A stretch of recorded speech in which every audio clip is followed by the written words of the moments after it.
Catherine chose a less crowded checkout and joined the queue. A little uncomfortable in the supermarket to stand with a basket where there is only half a bread and a packet of dumplings, because most people roll carts filled to the top of the products. What can you do? They are happy that there was money for it today. She stood at the counter with oil and mayonnaise. She had to put something on her dumplings.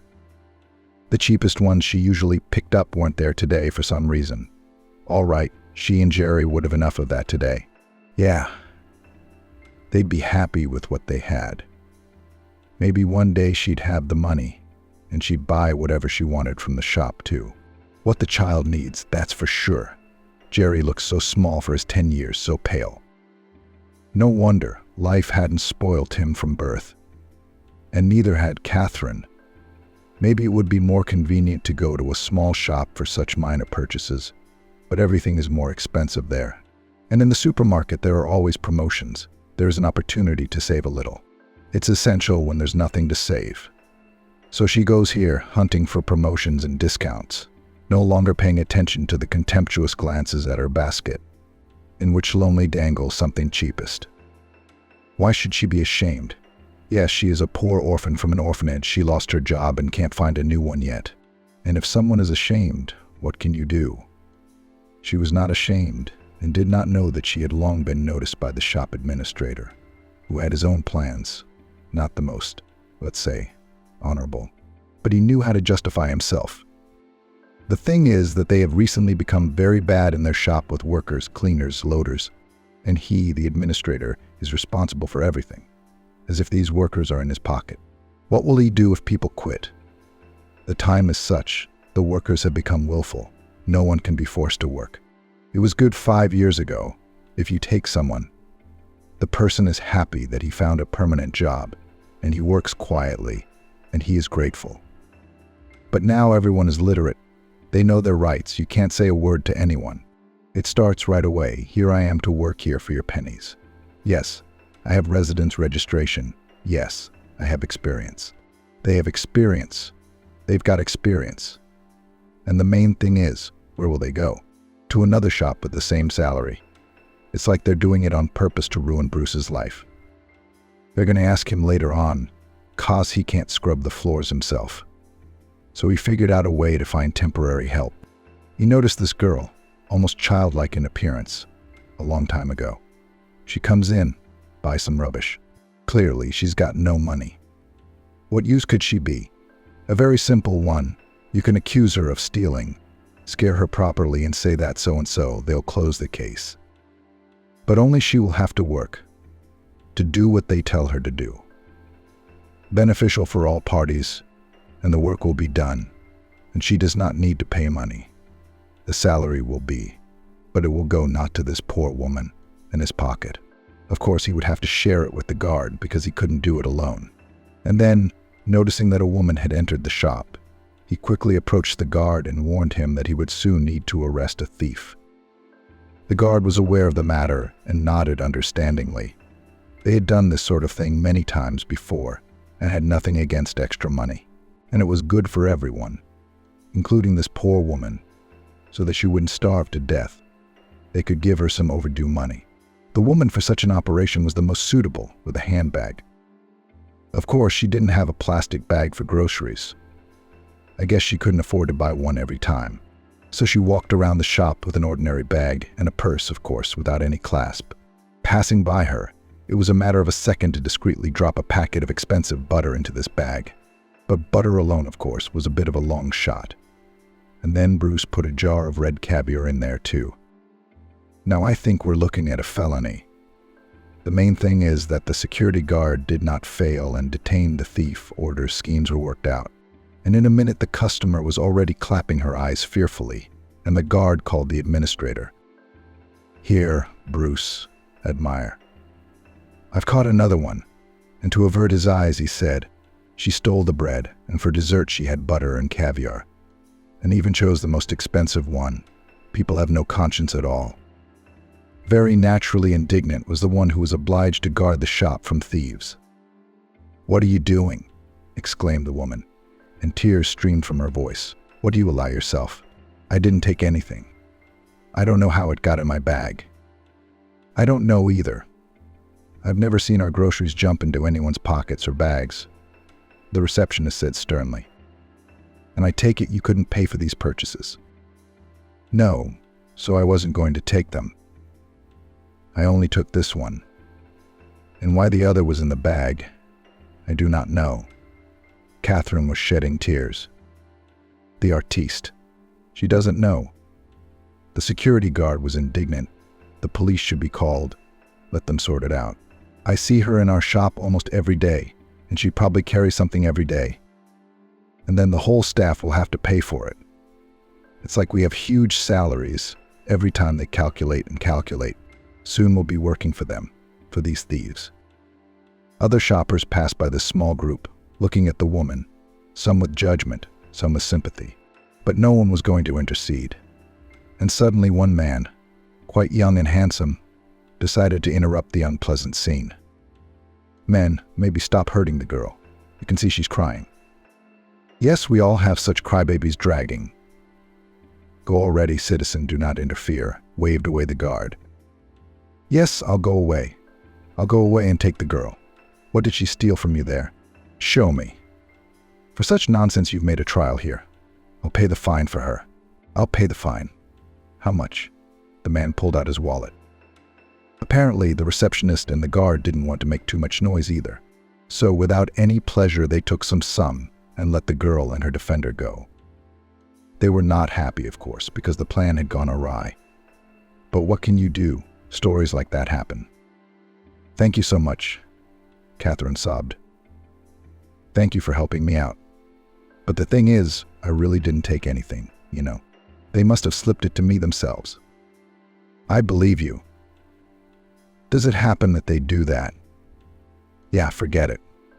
But I see you're in financial difficulties, aren't you? Yes, but it's only temporary.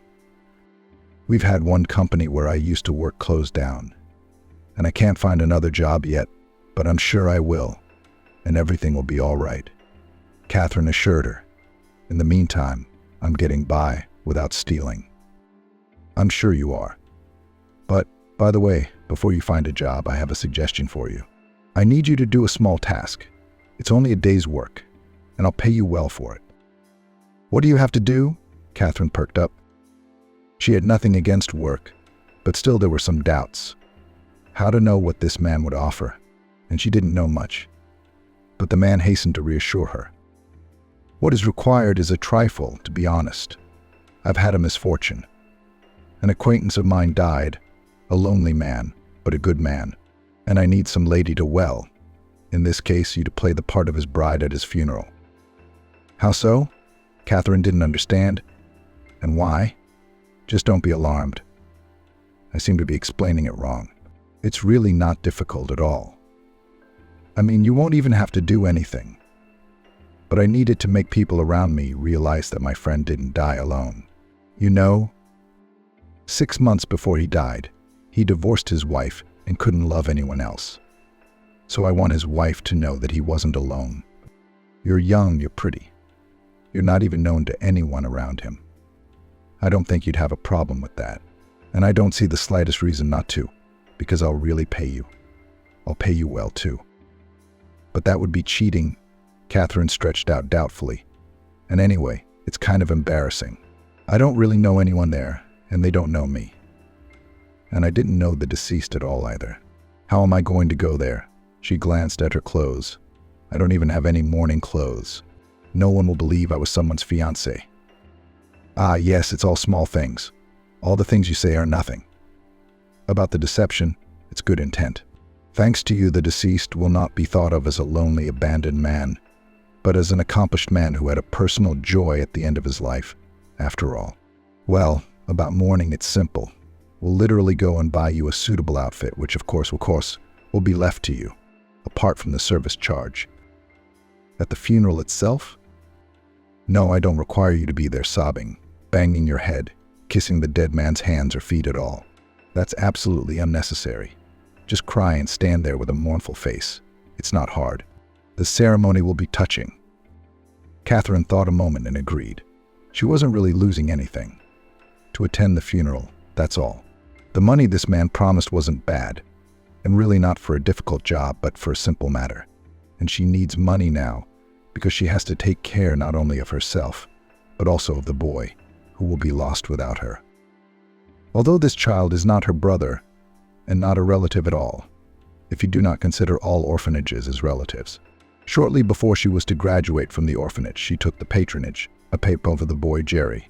I helped him do his homework, stood up for him if he was offended, watched his appearance. When I graduated, I promised not to forget and visit him at least once in a while. But I had no time, because I had to solve my own problems. Like all orphans, after graduation she was given a place to live, but not a new flat in a nice house, but a room in a hotel-type dormitory. She studied, got a profession, got a job, and already thought that everything would go well for her.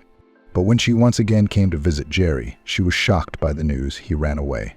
Catherine was very concerned. But where to find the boy?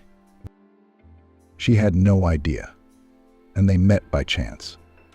After about 6 months, he was wandering the street, begging and probably stealing a bit of change now and then. Jerry, how could you do that? Why did you do this? You promised that everything would be all right, Catherine was saying, and she brought the boy to her house. As if you don't know yourself what it's like to live there in that orphanage. I don't want to stay there. If you take me back, I'll think you're a traitor. And I'll run away myself anyway, the boy replied stubbornly. Come on, I'm not going to take you anywhere. But I won't let you hang around the streets either. Stay at my place then. 'Cause if you're on the streets, you're going to be a criminal. Like you don't know what happens to all of us. Catherine really knew how easy it was for orphans to fall into crime and then end up in prison. She didn't want that fate for Jerry. She knew he was a good guy, though not with everyone. Well, I'll stay with you, just so no one knows anything. Because if they find out, they'll send me back, he said seriously. Catherine agreed and decided that she would try to get custody of Jerry. Then he could go to school with good reason. That is, to live a completely normal life, openly like all people. However, these plans were not destined to come true. Very soon she lost her job, that is, she was left with no money at all. There was no question of custody. The only thing she was able to do was to scrape together a few odd jobs to feed Jerry and herself, so she could use the extra money. At least she'd save something for herself and the baby. The new acquaintance, who called himself David, didn't lie. He took her to the shop, where he bought her a black silk dress, a small purse, patent-heeled shoes, black lace scarf, everything necessary for the image of a grieving bride. When Catherine changed, he aghast. It turned out that the girl is miraculously good, even without makeup. Black lace favorably shaded her porcelain skin, emphasizing its purity and freshness, and the dress fitted her figure perfectly. You, Catherine, are really the bride of any millionaire, exclaimed the man. Catherine looked in the mirror, a little embarrassed, but mentally agreed with him. She really hadn't expected to be like this herself. Catherine, this is how you should always be, David said enthusiastically. When they left the shop, Catherine had already changed into her usual clothes and became an ordinary, poor and not very happy girl again. Don't you wish you could always be pretty, confident, well-dressed? Maybe someday, Catherine agreed modestly. There are no such opportunities right now. For that matter, she wasn't sure there ever would be such opportunities. Nothing was working out for her. But being frank about it with an outsider was not something she wanted to do. Especially since his speeches after he had seen her as a beauty had displeased Catherine very much. She knew very well what dangers might befall pretty girls from meeting rich men. You better tell me, when and where should I approach to play this part? Buy yourself. I'll give you the money now. You need to buy flowers too, and then come by taxi. Here's a card with the address on it. Go to the cemetery, and you'll see it. On the appointed day and hour, she arrived at the place where the farewell to the deceased was to take place. There were many people. Catherine naturally knew no one. No one knew her either, at least at first. That was exactly what she had hoped. When everyone noticed, there was a whisper through the crowd. Everyone was wondering who the pretty girl with the bouquet of burgundy roses was. David had made sure she was recognized as the bride of the deceased. But as it turned out, among the crowd was a man who knew Catherine from a completely different side. And it was the same Bruce, the shop administrator. The deceased had quite a wide circle of acquaintances, and it was no surprise that this man who wanted to set Catherine up ended up there too. At first he, like everyone else, admired the beauty of the mourner, but looking closer, he recognized her as the one he had recently accused of stealing. He was well aware that a few days ago the same bride, dressed in rags, had been weeping bitterly at the till in his shop. He could have kept silent about it, but he was too angry with the girl, and with the man who had saved her. So soon there was a whisper in the grieving crowd that the bride was not who she said she was. Eventually someone, apparently one of the funeral directors, approached her and hissed in her ear. "Have you no shame? This is a funeral after all, and you're making a spectacle of yourselves here. I don't know what the purpose is, but it's disgusting." Under the judgmental glances, Catherine shrank back and ran away, crying quite sincerely.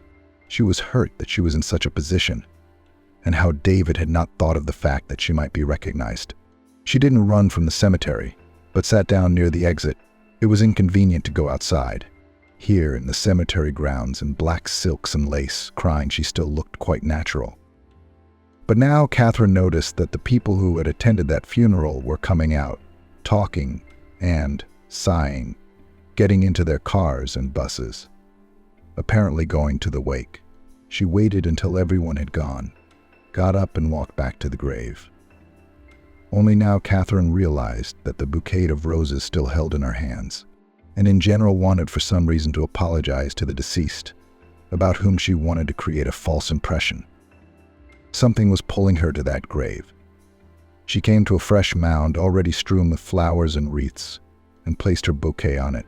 She looked at the large photograph of the deceased. Indeed, it was a handsome young man, and she burst into tears. She felt so sorry for the deceased that she could not hold back her tears. Catherine knelt down next to the mound and sincerely mourned the deceased. Suddenly she heard strange sounds like banging and screaming. With horror she realized that they were coming from underground. Catherine did not immediately believe in the reality of what was happening. Leaning down to the very ground, she shouted, "Are you alive?" Inaudible screams and moans came from the ground again. "Hold on. I'll set you free now. Now, just a minute, just don't scream. We must save the air." And she rushed to the exit of the cemetery. She remembered that there was a gatehouse there, where the minister was probably. If he was still there, she could ask him for help. She ran up to the gatehouse, relieved to see that the light was still on, and knocked on the door. A disgruntled elderly man opened. "What is it? Why are you drumming?" he asked unhappily. "Hurry up and come with me," Catherine shouted. "There's a living man buried there. He's screaming from under the ground. I heard it. We must save him." "Well, here's more news. What did you hear there? Nobody was buried there alive. Go home," said the watchman, who had evidently had to deal with the effect of grief on people before. "No, really, I swear to you. Come on, give me a spade at least. I'll dig it out myself. You can't leave a living man in a grave, honestly," begged Catherine. "Damn you. Don't you realize there's no such thing? All right, don't shout. Come, I'll listen. But look, if you lie, I beg you, take a spade with you and give me one too. I'll dig too. We must hurry or he'll run out of air." Catherine realized that the minister probably believed her and would go with her. That was a little encouraging. Whether he believed it was unknown, but he took the shovel and gave Catherine one as well. "Well, let's go. Let's go. It's a shame people have already left. Would have made the people laugh. Well, look, if there's nothing there. Yes, of course, beat all you like with your shovel, only it's all true, true." Catherine shouted and ran to the grave. "Quick, I'll show you where it is." It was difficult for the elderly man to keep up with the girl, and she had to stop now and then to wait for him. But then she shouted, pointing with her hand, "Look, there's a fresh grave over there. Go to it, and I'll get started." She ran up to the grave, began hurriedly throwing down flowers and wreaths, freeing the earth, and encouraged the one who continued to shout deafeningly from beneath the ground. "Now, in a minute you will be rescued. Just don't worry." The minister who had arrived also heard these sounds and began to work vigorously with his shovel. He was much faster and more skillful than Catherine, who could not dig. "You're picking the earth like porridge with a spoon," he said to her. "If you can't do it, don't do it. Call an ambulance. Do you have a phone?" Catherine was confused. "Ah. Here, take mine." Catherine dialed the number, confusedly explaining what was wrong. Meanwhile, the watchman made quick work of the soft, still unsettled ground, jumped down, opened the coffin, which indeed contained a living person. An ambulance soon arrived. The victim, who, according to the plaque on the grave, was called Oliver, was taken to the hospital. Catherine wanted to go with him, but the doctors wouldn't take her. "What are you going to do there?" "There's poisoning here. I guess this site is not for everyone," the doctor replied. "Don't worry, you'll be told everything. Then you'll have to go in for questioning yourself, if you know the man." And that's exactly what I'm not familiar with, Catherine thought as she walked towards the cemetery exit. And they won't let me know anything. But maybe that's for the best. Why do I need the extra worry and trouble that will surely come from what's going on? Once in the hands of the doctors, Oliver began to regain consciousness rather quickly. At first, waking up in the grave, he didn't realize what was going on for a long time. The doctor explained that he had probably been intended to be poisoned, but had miscalculated the dose. "Tomorrow the investigator will come. Explain to him who it was who disliked you so much. There's no threat to your health now, but you'll have to stay under the drip."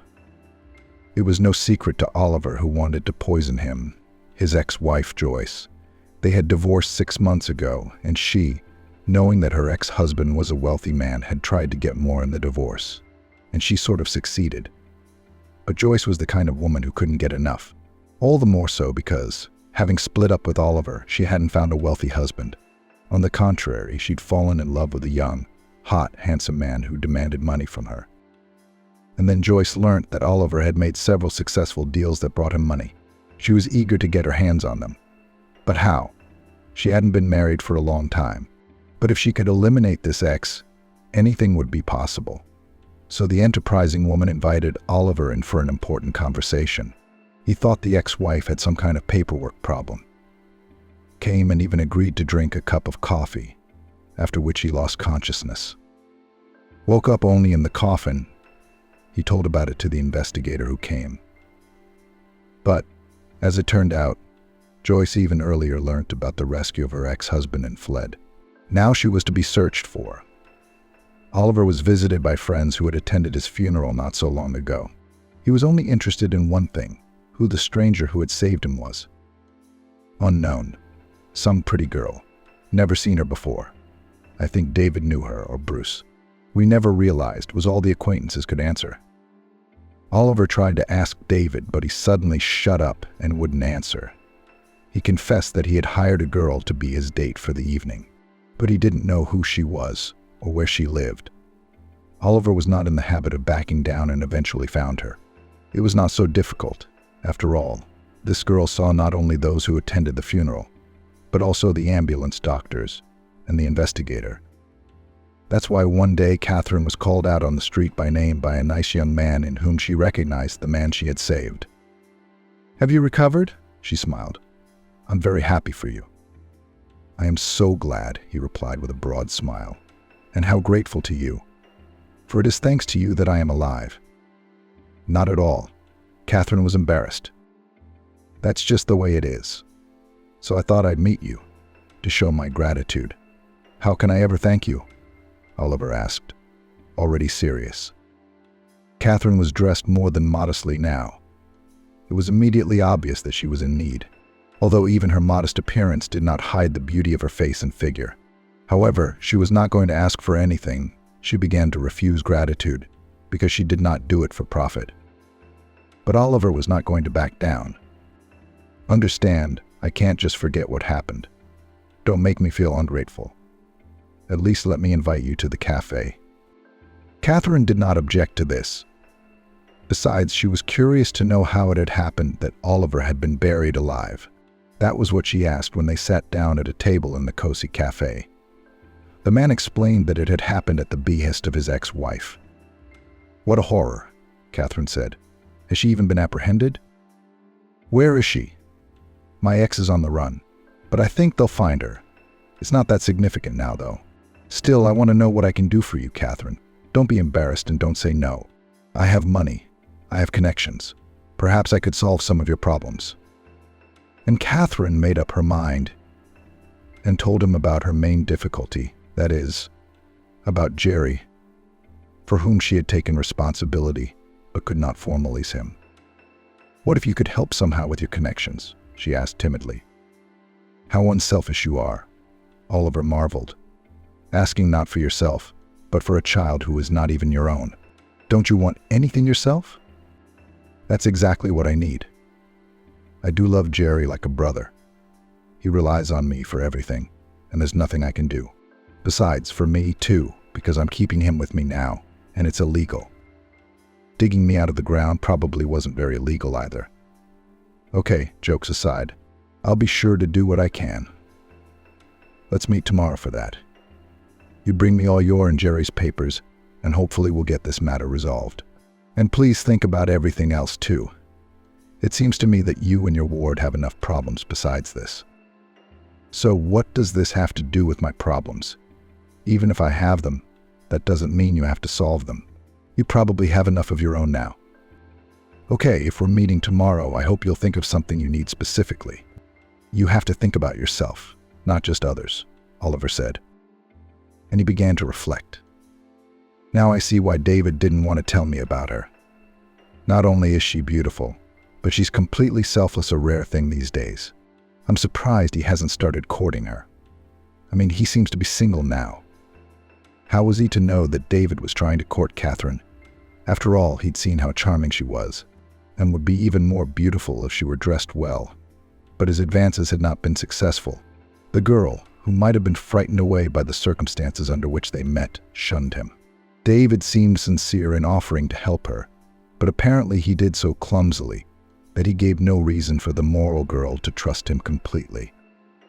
Oliver seemed to act more skillfully, so after the rescue conversation, Catherine walked home encouraged. Perhaps their problem with Jerry would soon be solved, and then Catherine would become his guardian, which meant the boy wouldn't have to worry about being taken back to the orphanage. It didn't even upset her very much that they had almost no money, and tonight they would have to share only a few potatoes for dinner, and have tea and bread for breakfast. But that it would be possible to ask for money from a savior who was offering it himself, she had not even thought of. Oliver himself, apparently not wanting to hurt the ego of this proud girl, the next day came with a large bag from the supermarket. Taking Catherine's documents, he handed her the purchases, and without listening to her objections, jumped into the car and drove away. The girl returned home, discouraged, embarrassed, but happy. What was in the bag, she and Jerry enough for more than one day. Oliver hadn't been deceptive in the main. It was unclear what connections he'd made, but the custody issue had been resolved favorably. Catherine couldn't hold back her tears of gratitude when she learnt that at least she wouldn't have to worry about it anymore. The fact that Oliver had suddenly embraced her and kissed her didn't seem like too much of a liberty. She was glad to return the kiss, and not just in gratitude for solving the problem. In that moment, she truly loved Oliver, the only person who had helped her so much without asking. She'd never felt anyone's protection or patronage in her life, and she'd only dreamed of having someone to lean on. Yes, David had met her a few times, offered to be a couple, and could probably help her too. But she didn't feel like accepting help from him. Why couldn't she go to him and ask for help with her and Jerry's problems? And it was as if he himself had no idea, waiting for the requests, not realizing that she could not address them. Catherine dreamed of a man not only strong, but also understanding. And now the dream seemed to be coming true. No wonder the girl felt doubly happy. Oliver also realized that he had feelings for the girl who, despite her poverty and helplessness, never asked anyone for anything. Such a fragile, defenseless wanted to hide from all the troubles, which in her life was a lot. From that day on they began to meet, though not as often as they would have liked. After all, he was busy at work. Business demanded a lot of time. But any free minute Oliver devoted to Catherine, trying to somehow improve her life. She thought that she finally smiled at happiness. But it was short-lived. Beloved began to come less often just handed her a bag of groceries and left, and his look was not very satisfied. And stopped appearing at all. Catherine waited a week, 2 weeks, and then she couldn't stand it any longer and rang. "Oliver, hi. It's been so long since we've seen each other. Why did you stop coming round and don't even call?" she asked. "What's wrong? Is there some kind of problem again?" he asked coldly. He, a fickle man, was not at all bothered by this call.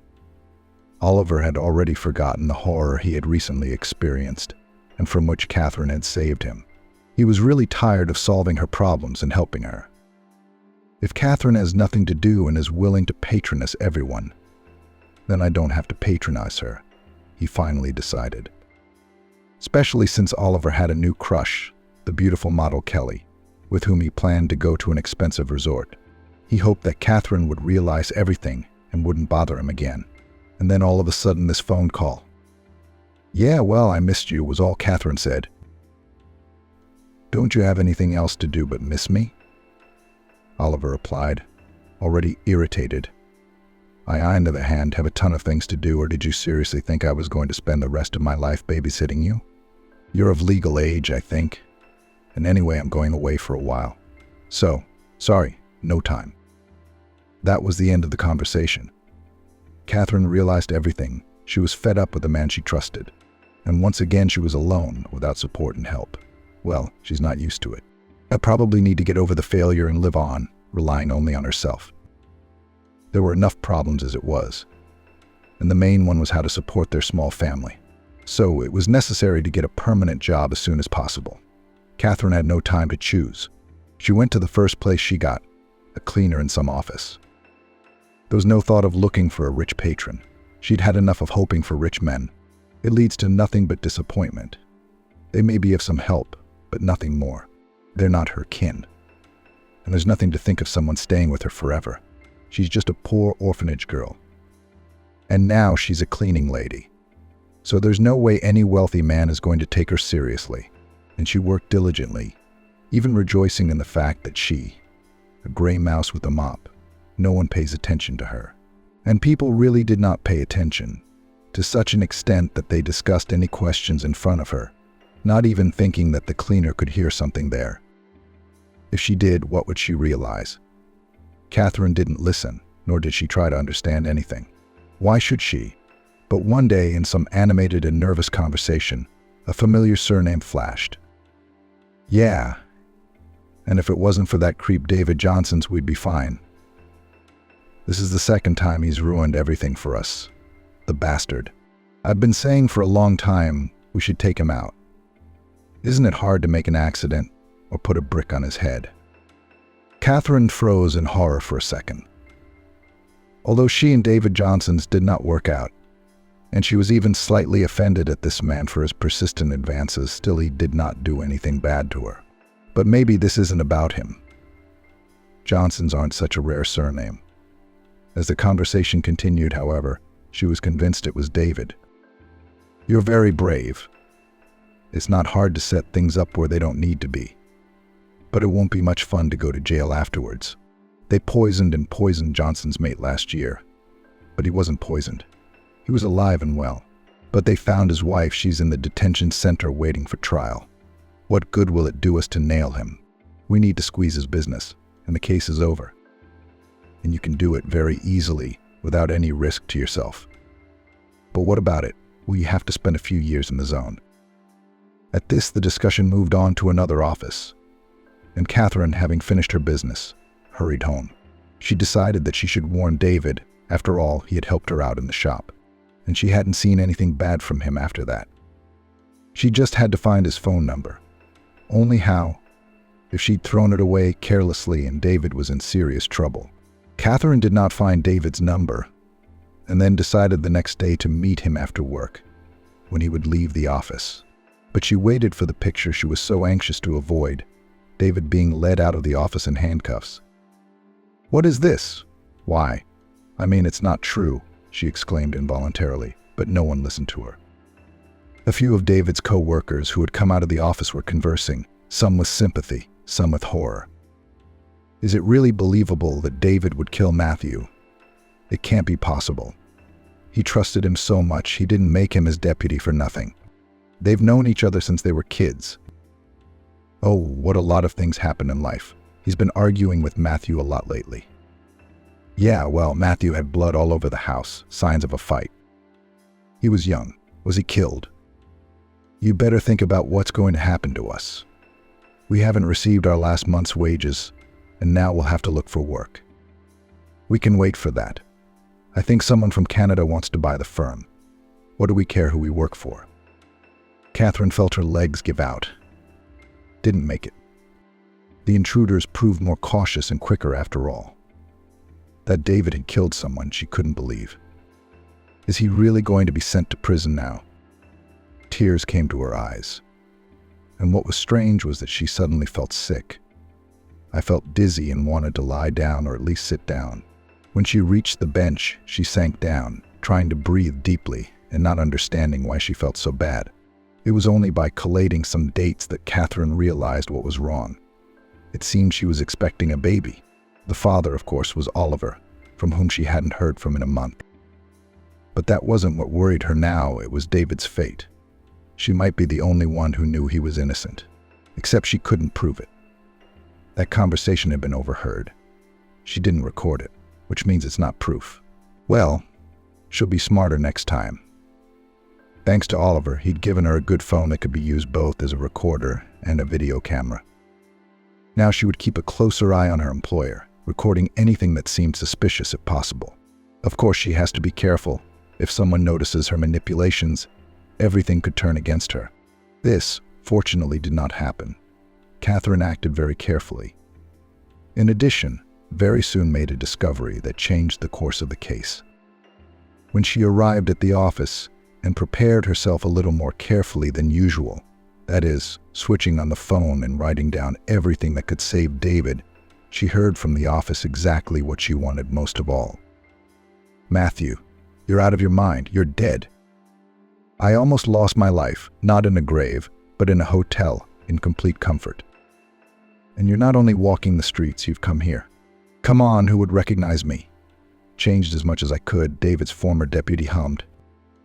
By the way, Catherine had seen him several times before, and now noticed through the open door that he had indeed changed his appearance as much as he could. Now dyed his hair, grew a beard and mustache. But there was nothing he could do about his stocky figure and his distinctive voice. They could easily recognize him. Even if you dressed as a woman, they'd recognize you. Why should I sit in this hotel all my life? I am an active, mobile person. I can't sit in a confined space. Don't whine, you'd better sit a little longer. That's how it is. She'll get herself a company now, and then go wherever you want. These people, you can't rely on anyone. And what are you doing here? The chief shouted at Catherine. Cleaning? There's nothing to clean here. You'll come back later. Can't you see I'm in a meeting? And pushed the cleaner out of the reception area. But Catherine was satisfied. She had managed to write down enough for David to be acquitted. With that, she went to the police to amend David Johnson's case.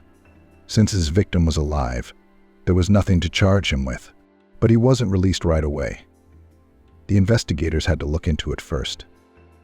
He knew why his case took a new turn and eventually fell apart. Once out, he hurried to meet Catherine. There you go. Catherine, how can you not believe in fate here? The first time we met, I acquitted you. And now you have done me a far more substantial favor. Thank you so much. I don't ask how I can repay you for it, knowing you'll give up everything, especially since you're doing well with your personal life, as I understand it. Very well. I've got custody of Jerry, he's in school studying, and I'm working. Well, I've been working. Now I'll probably have to look for a new one. So all in all, it's fine, she replied. Good. Oh, and Oliver, how come you and him aren't together? No, he separated. Anyway, don't think I was helping you for any reason of my own. I just happened to hear that you were in big trouble. I couldn't keep my mouth shut about it. I hope you'll be all right now.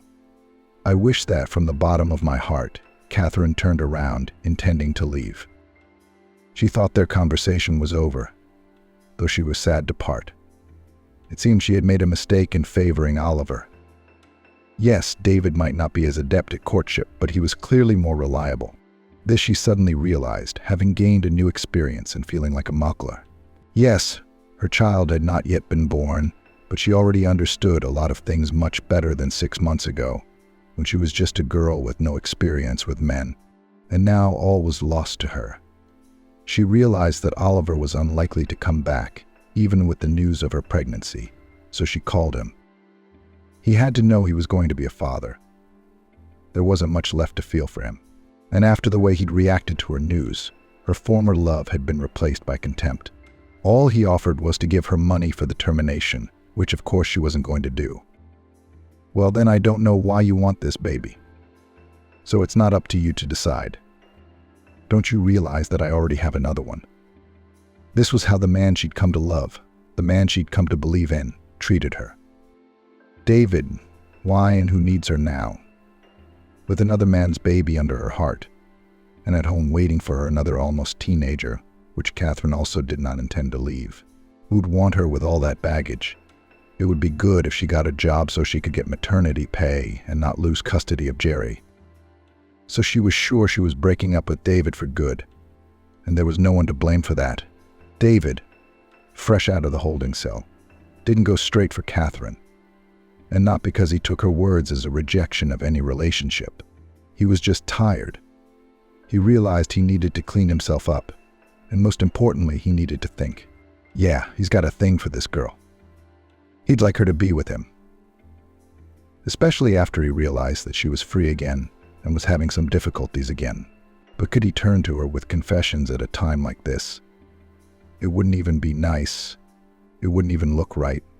It would look like he was trying to take advantage of her difficult situation. No, it was necessary to think over his behavior so as not to offend Catherine with his advances.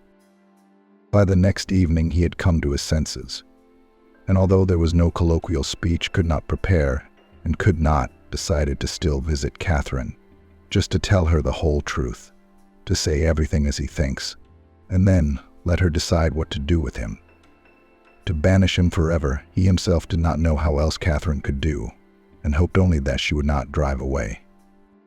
On the way, he bought a cake, fruit, some snacks, a bouquet of flowers, and went to get a solution to his plight. The door was opened by Jerry. Hello, Jerry. Don't recognize me? I'm here to see Catherine. Isn't she home yet? Holding back his excitement, David asked. No, replied the lad gloomily. She's been taken to the hospital. What? David was horrified. Why? Was she attacked? No one attacked. I don't know what it was myself. Just got sick. Called an ambulance myself. The doctors came. They asked me something, and they threw me out of the room. I couldn't hear. Then they took her away, but they said it was nothing. She'll be released soon. I'm going to see her tomorrow. David found out which hospital Catherine had been taken to, left the bags, and went looking for her. He imagined all sorts of horrors as he drove, what he was not ready to do to save his beloved. And the hospital was not allowed. Reception hours were over, but he managed to get into the room allowed. Catherine, quite healthy at first glance, half lying on the bed, reading a book. David breathed a sigh of relief. Is everything all right?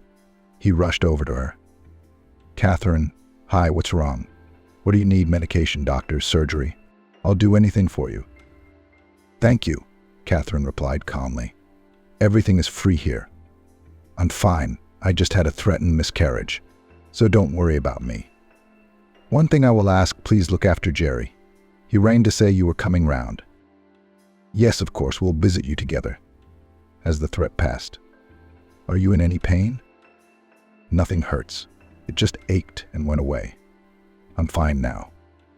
Catherine's neighbor delicately left the room, giving them a chance to chat privately. Catherine added, it's Oliver's baby, in case you didn't realize. Got it. Who cares? It's yours after all.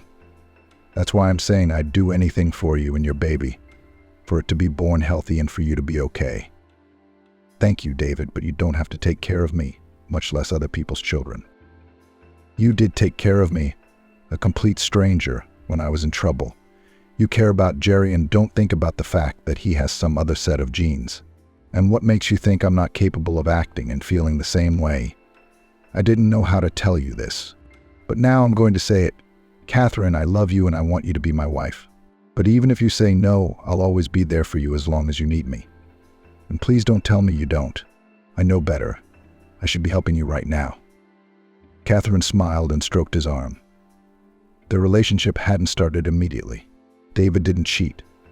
He and Jerry came over every day, and during the time Catherine was in the hospital, they had become very close friends. The boy had long lacked the companionship of men, and he liked Uncle David. But when the man brought him to visit and said that he and Catherine would be much more comfortable living here, Jerry frowned. "Better, I agree. But it's not my decision, or even yours, it's Catherine's. Do you want to marry her? Is she refusing?" "Yeah, and it's not like we haven't talked about it that seriously yet," David replied. "And I certainly won't. If you want me to start talking her into it, I won't. That's for her to decide for herself," Jerry said in a very serious, mature way. "Are you sure you're not related?" David grinned. "Catherine seems to be refusing for the same reasons. And I didn't mean anything bad by it, did I? I just love her. I just want her to be better." Catherine was discharged from the hospital and returned to her dormitory. It was difficult for her to agree to move in with David, but she had to, first of all, to keep the pregnancy. It would have been difficult in the hostel. The ultrasound showed she was expecting twins, and the pregnancy was complicated. How can you live in a dorm? There were cats, dogs, and people running through the corridors who didn't care that anyone was disturbed by the noise, smells, and tobacco smoke. Moving in was a lifesaver, and David had treated her and Jerry so well, it couldn't help but make an impression, and Oliver wasn't even on anyone's mind now. The man wasn't in their lives. It wasn't long before the day of the birth, and Catherine and Jerry were staying at the cottage. Catherine wanted so much to look at their children, press them to themselves, but to get rid of the heavy pregnancy was waiting for everyone, and David and Jerry protected the future mother as they could from all the worries. And so Kyle and Nicholas were born healthy, beautiful boys. David was as happy as a young father could be. In fact, he was one he'd been by Catherine's side the entire pregnancy. He loved her. Catherine was ready to reciprocate his feelings. They had even talked about a wedding, which would manage as soon as the children were 6 months old. Catherine, looking at the babies, was pleased to find no resemblance in them to their biological father. There might have been, but she didn't want to see it. Catherine did not want to be reminded of the man who had abandoned her, even the smallest features. But soon Oliver reminded herself, his personal life failed again. The beautiful model had abandoned him, robbed him, and the man was alone again. And then inevitably in the memory came up Catherine, who loved him, not money and the benefits that can be obtained with their help. "I thought she was pregnant. That is, she should already have a baby, which means that he has every chance to come to her with a guilty head, and she will be happy," he reasoned. But in the dormitory, he was shocked to hear that Catherine had gone to some man. "How? I thought she was pregnant," he wondered. "That's why she left. You see, it's inconvenient for her, the Barina, in the dormitory to live pregnant, noisy, stuffy, bad smell. And how do we all go around here pregnant, giving birth? Nothing," the scandalized young mother reprimanded. "So she's rented a flat." Oliver didn't understand. "With what money? Although someone got a hold of her and compromised. I don't know. She was walking around empty. Nobody wanted her. And here you are. I thought you quit too. And now you're coming back." Oliver just waved his hand. He wouldn't have to explain himself to that gossip columnist. Catherine would be like that if she stayed here. Where would he find her now? But news traveled fast, and soon he heard from mutual friends that David was getting married, and his future wife had given birth to twins. The biological father didn't delay. He bought a bouquet of flowers and 2 rattles. He'd heard they were the best gift for newborns, and headed out to visit the young family. "Hey, David, I hear mine's living with you now. She's got boys," he said from the doorstep to the owner who opened the door. "I came to congratulate you and take them away. I'm probably fed up with them." "Take who away? Where?" "Oliver, are you delirious? My wife had twins. You don't seem to have anything to do with this. And wait, what are you doing in the house? We got little kids here. I doubt my wife would want to see you. So my kids. Thank you for taking them in, of course. But it's time for them to go home to their husband and father. We can keep Jerry as a consolation to you. Why should we have a stranger when we have our own? Where's Catherine? Why is she hiding? Catherine had no intention of hiding. She heard a familiar voice and came out into the hall. Oliver, have you come to congratulate us? Okay, friends, let's cut the act, the guest said firmly. Let's not pretend we don't know what's the matter. You have children, Catherine, by me. It follows that they must live with me, the father. If you don't want to come with us, stay here. Go to the dormitory, wherever you want, but I'll take the twins. If you don't give them back yourself, I'll take them to court, he said.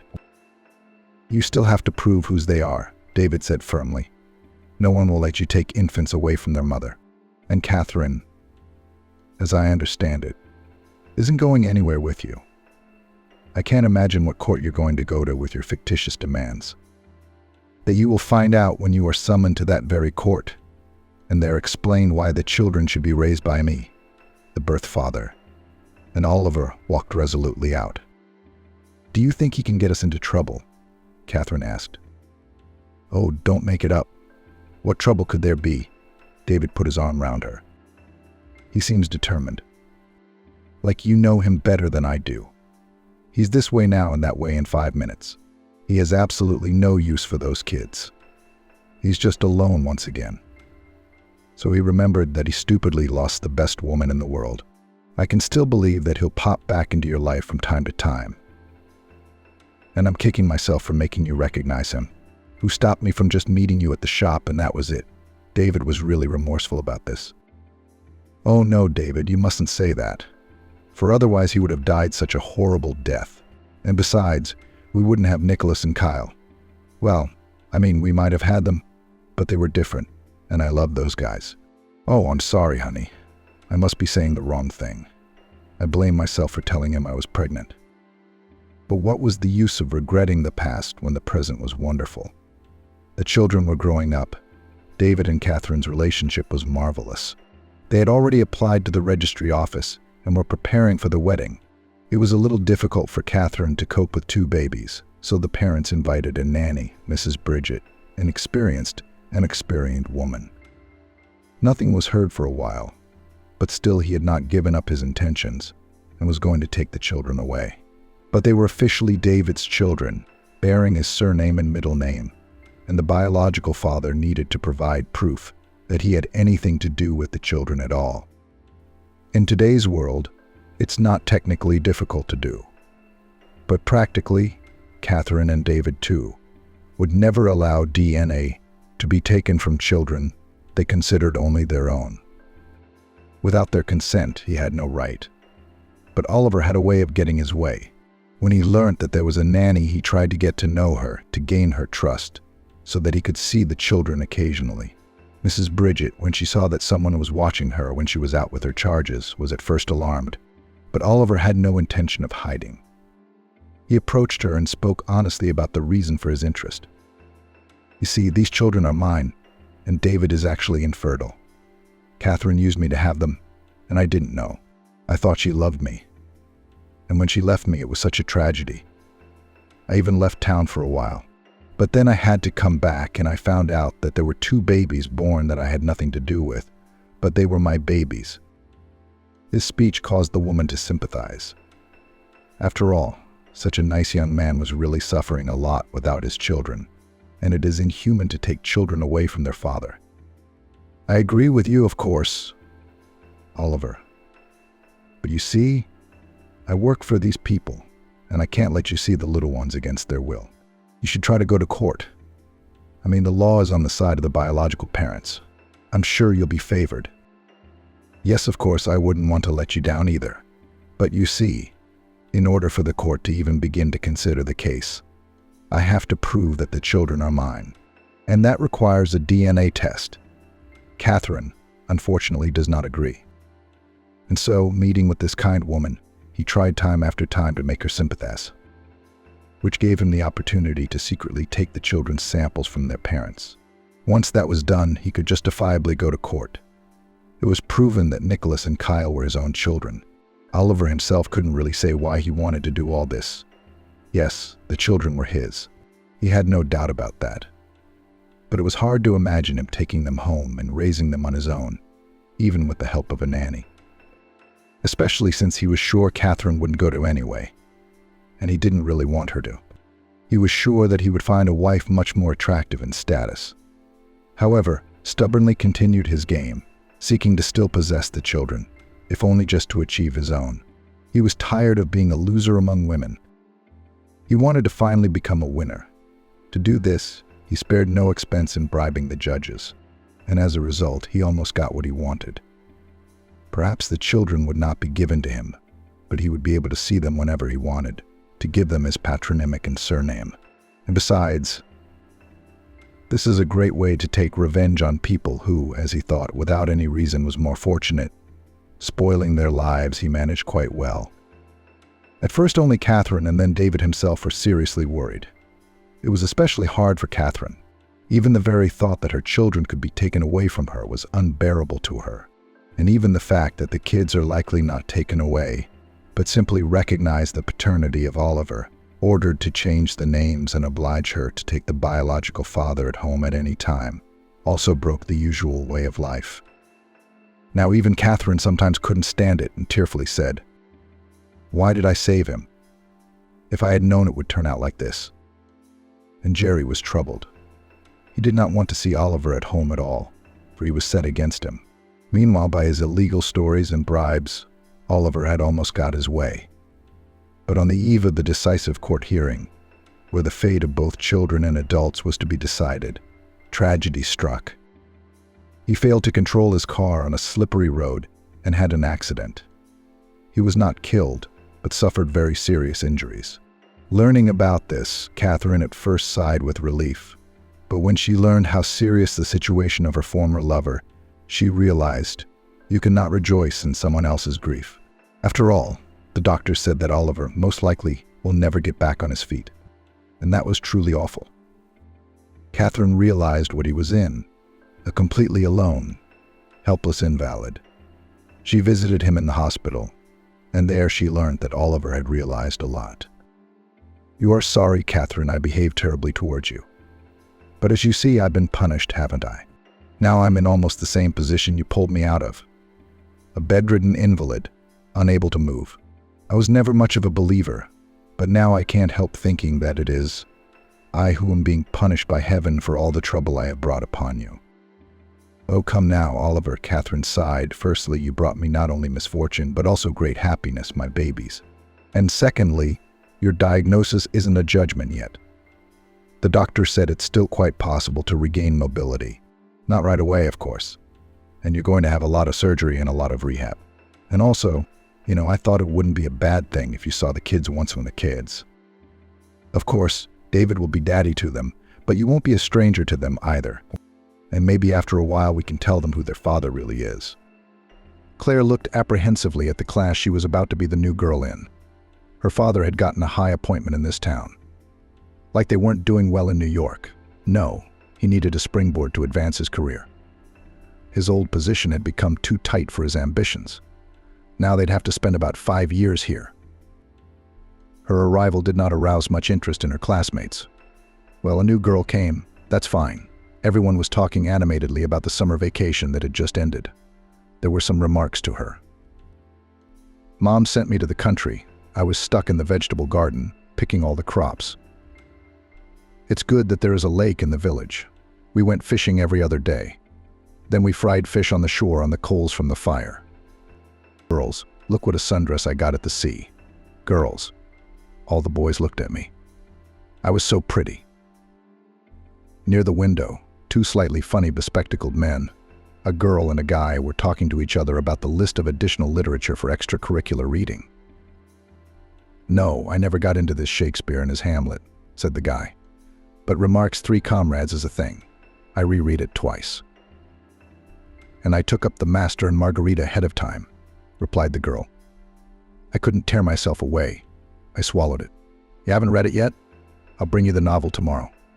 It's definitely your type." Claire remembered similar conversations after long vacations at school in Moscow. Heaven and earth, a completely different world and life. How could she share with her new classmates that she'd sunbathed on France's Côte d'Azur this summer and then traveled with her parents to the Greek island of Crete, exploring the traces of civilization? They would have gawked at her as if she were an alien. But there was no choice. One had to get used to it and settle in. And she wasn't proud or imagining she'd been born with a silver spoon in her mouth. Hannah had managed to catch her parents' life and her own in a communal apartment with 4 families in the neighborhood. Then her father dramatically moved up the career ladder. A designer by trade, he invented something for the airplane industry.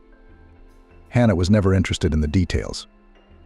Nevertheless, he had first been invited to work in New York City from the suburbs, and now he was sent to head a new industrial plant in the Northwest, built specifically for his brilliant, undoubtedly talented invention. Hannah's mother didn't come from a wealthy family. She started out as a manicure and pedicure master in New York City. Her husband, with fabulous fees for new technical ideas, helped her buy out a rundown hair salon. In a year, a woman with golden hands turned the institution into an elite salon. She followed her husband like a Decembrist wife. Is it possible that women don't go for manicures and pedicures? Will she be in demand in the new place? In a medium-sized town, the family of a designer, and now the head of a large company. 3-room apartments in a new building were allocated to them immediately. You can't miss such a specialist. Who could replace him? He is constantly generating new inventions. In an apartment complex on the outskirts of the city, they were looking for a beauty parlor manager. Hannah's mother came in handy from the get-go. What was Hannah supposed to do? She couldn't live a sheltered life. Now it was a 3-stop bus ride to school. It's a short distance. In good weather, you could easily walk it. That's how she ended up in 10th grade. It was still 2 years until she received her matriculation certificate. When the bell finally rang on September 1st, the class teacher introduced the newcomer to the class and looked around. We don't have a lot of desks in the classroom. You, Hannah, have only 1 seat next to our local star Robin Kovalev. Here he is, late as usual. The table was the last one in the middle row. Claire looked back at her newly arrived classmate. Tall, statuesque, handsome, with mischievous eyes. He was wearing jeans and a blue polo shirt that fit him well. You could sit at the same desk with a guy like that, since there were no other options. He and Robin were silent for the first 2 classes, and then they talked about everything. The guy wasn't as well-read as she was, didn't watch some movies and didn't read many books, except for internet videos. He had never traveled further than Miami and had only seen this sea, had not been to New York, Washington. About Europe and other continents, where Claire had already been, she immediately kept silent. But he could definitely give her a head start on domestic matters. He fixed Claire's broken backpack in seconds. And when the homeroom teacher was handing out tickets to the touring production of Michael Rochan's Valentine, and Valentine, Robin had gotten them the 2 best seats. It was a gift from their parents to all the students in honor of the start of the school year. Getting into their drama theater during the arrival of the capital's artists wasn't easy. So Claire and Robin became fast friends that no one noticed how the formidable Robin Kovalev fell in love with the new girl at first sight. It was written all over his face. Claire accepted his attentions condescendingly. After the play, she let him walk her out, but she wouldn't let him kiss her in the entryway yet. She was a girl with old-fashioned views and principles, wouldn't kiss a guy after 3 days of dating. On the way, she told Robin about famous actors and the meaning of Rochan's play, but he never understood the meaning of the title. He remained silent. He didn't want to seem like a silly man, far from the theater arts. What bothered him was a meeting he'd set up with some guys from the neighborhood about some, as they put it, proposal of interest to him. He and Claire were from different families. He'd never had any extra money at home. His parents, tobacco factory workers, breathed tobacco dust all day and sold the surplus off the line to the neighbors. Robin had an older brother who was already married. They all lived in an old private house with green shutters on the windows and a wooden porch that creaked under the footsteps of adults. Robin's parents already had 2 grandchildren running around in the yard, and everyone had to be clothed and fed. So the guy had long ago adapted to part-time work, selling surplus cigarettes to passers-by or unloading trucks near the grocery store on weekends. So he bought his jeans, in which he flaunted in front of his classmates, and a fashionable polo shirt himself. And now he was feverishly thinking about what kind of lucrative offer the older guys from the neighboring neighborhood had decided to make him. They looked a little criminal. Yeah, well, he's not the shy type either. He'll figure it out. If he can make some money, he'll take Claire to the movies, back row. Maybe she'll finally let him kiss her. That dream made him shiver with desire. Claire didn't feel the same way. The timid advances of the first guy in the new place had only boosted her self-esteem. But she was a little bored with him. Where was she and where was he? It's ridiculous to think of them as a couple. She even told her mom that she had a devoted beau. But she'd said, "You should be thinking about your studies, Claire. With your looks and my ability to emphasize them, you will always be worthy of many." Claire smiled contentedly. The burning interest from a cute boy is still nice to me. Mommy, we'll see there. What's the best thing to use him for? At this moment, the cute guy was just approaching the meeting place with potential employers in the vacant lot. There was no fear. At stake was a date with Claire, for whom he was ready to get the moon out of the sky. There was one female among the silent crowd that soon surrounded him. Even though he loved his high school sweetheart, Robin was a little taken aback. At first, she was beautiful. Her loose hair swept down her formidable back in a wave of red, and her green eyes looked boldly at the dashing crowd of young men, not at all embarrassed by their formidable appearance. She was built like Aphrodite, brave like the warlike Athena, and made for love like the beautiful Venus. Robin wasn't very familiar with Greek and Roman mythology, but that was the image the young woman conjured up. Pushing this beautiful vision aside, a large guy with angry wolf eyes, the leader of the group with a huge ego, stepped forward. "So that's what you are, the local Caliban. I've heard rumors of your technical talents. Rumor has it you can pick any lock with 2 pops. Are people lying or stories?" Robin did indeed help everyone in the neighborhood all the time. People would lose their keys to their apartment or garage, or something would get stuck or break, leaving the owners unable to use the mechanism. He'd come over, click a couple times, and everything would work like clockwork. Or at least it would open, allowing eager neighbors to enter. "It's not much of a science," the big guy said. "My father worked all his life as an adjuster on the line, and taught his sons a few things along the way. People do not lie. I'm friends with locks of almost any complexity. What do you want?" "Don't push your luck," Kid, the leader of the local gang, cut him off. "We have a proposition for you, a favorable one for all of us. I won't keep you waiting in riddles. All genius is simple. You'll open the cars for us, the ones we tell you to open. We'll pay you handsomely for your talents. Think about it for 3 days. We await your decision." Robin looked at the leader in silence, at the members of the group, at the smiling girl. He didn't think much about it, so he answered right away.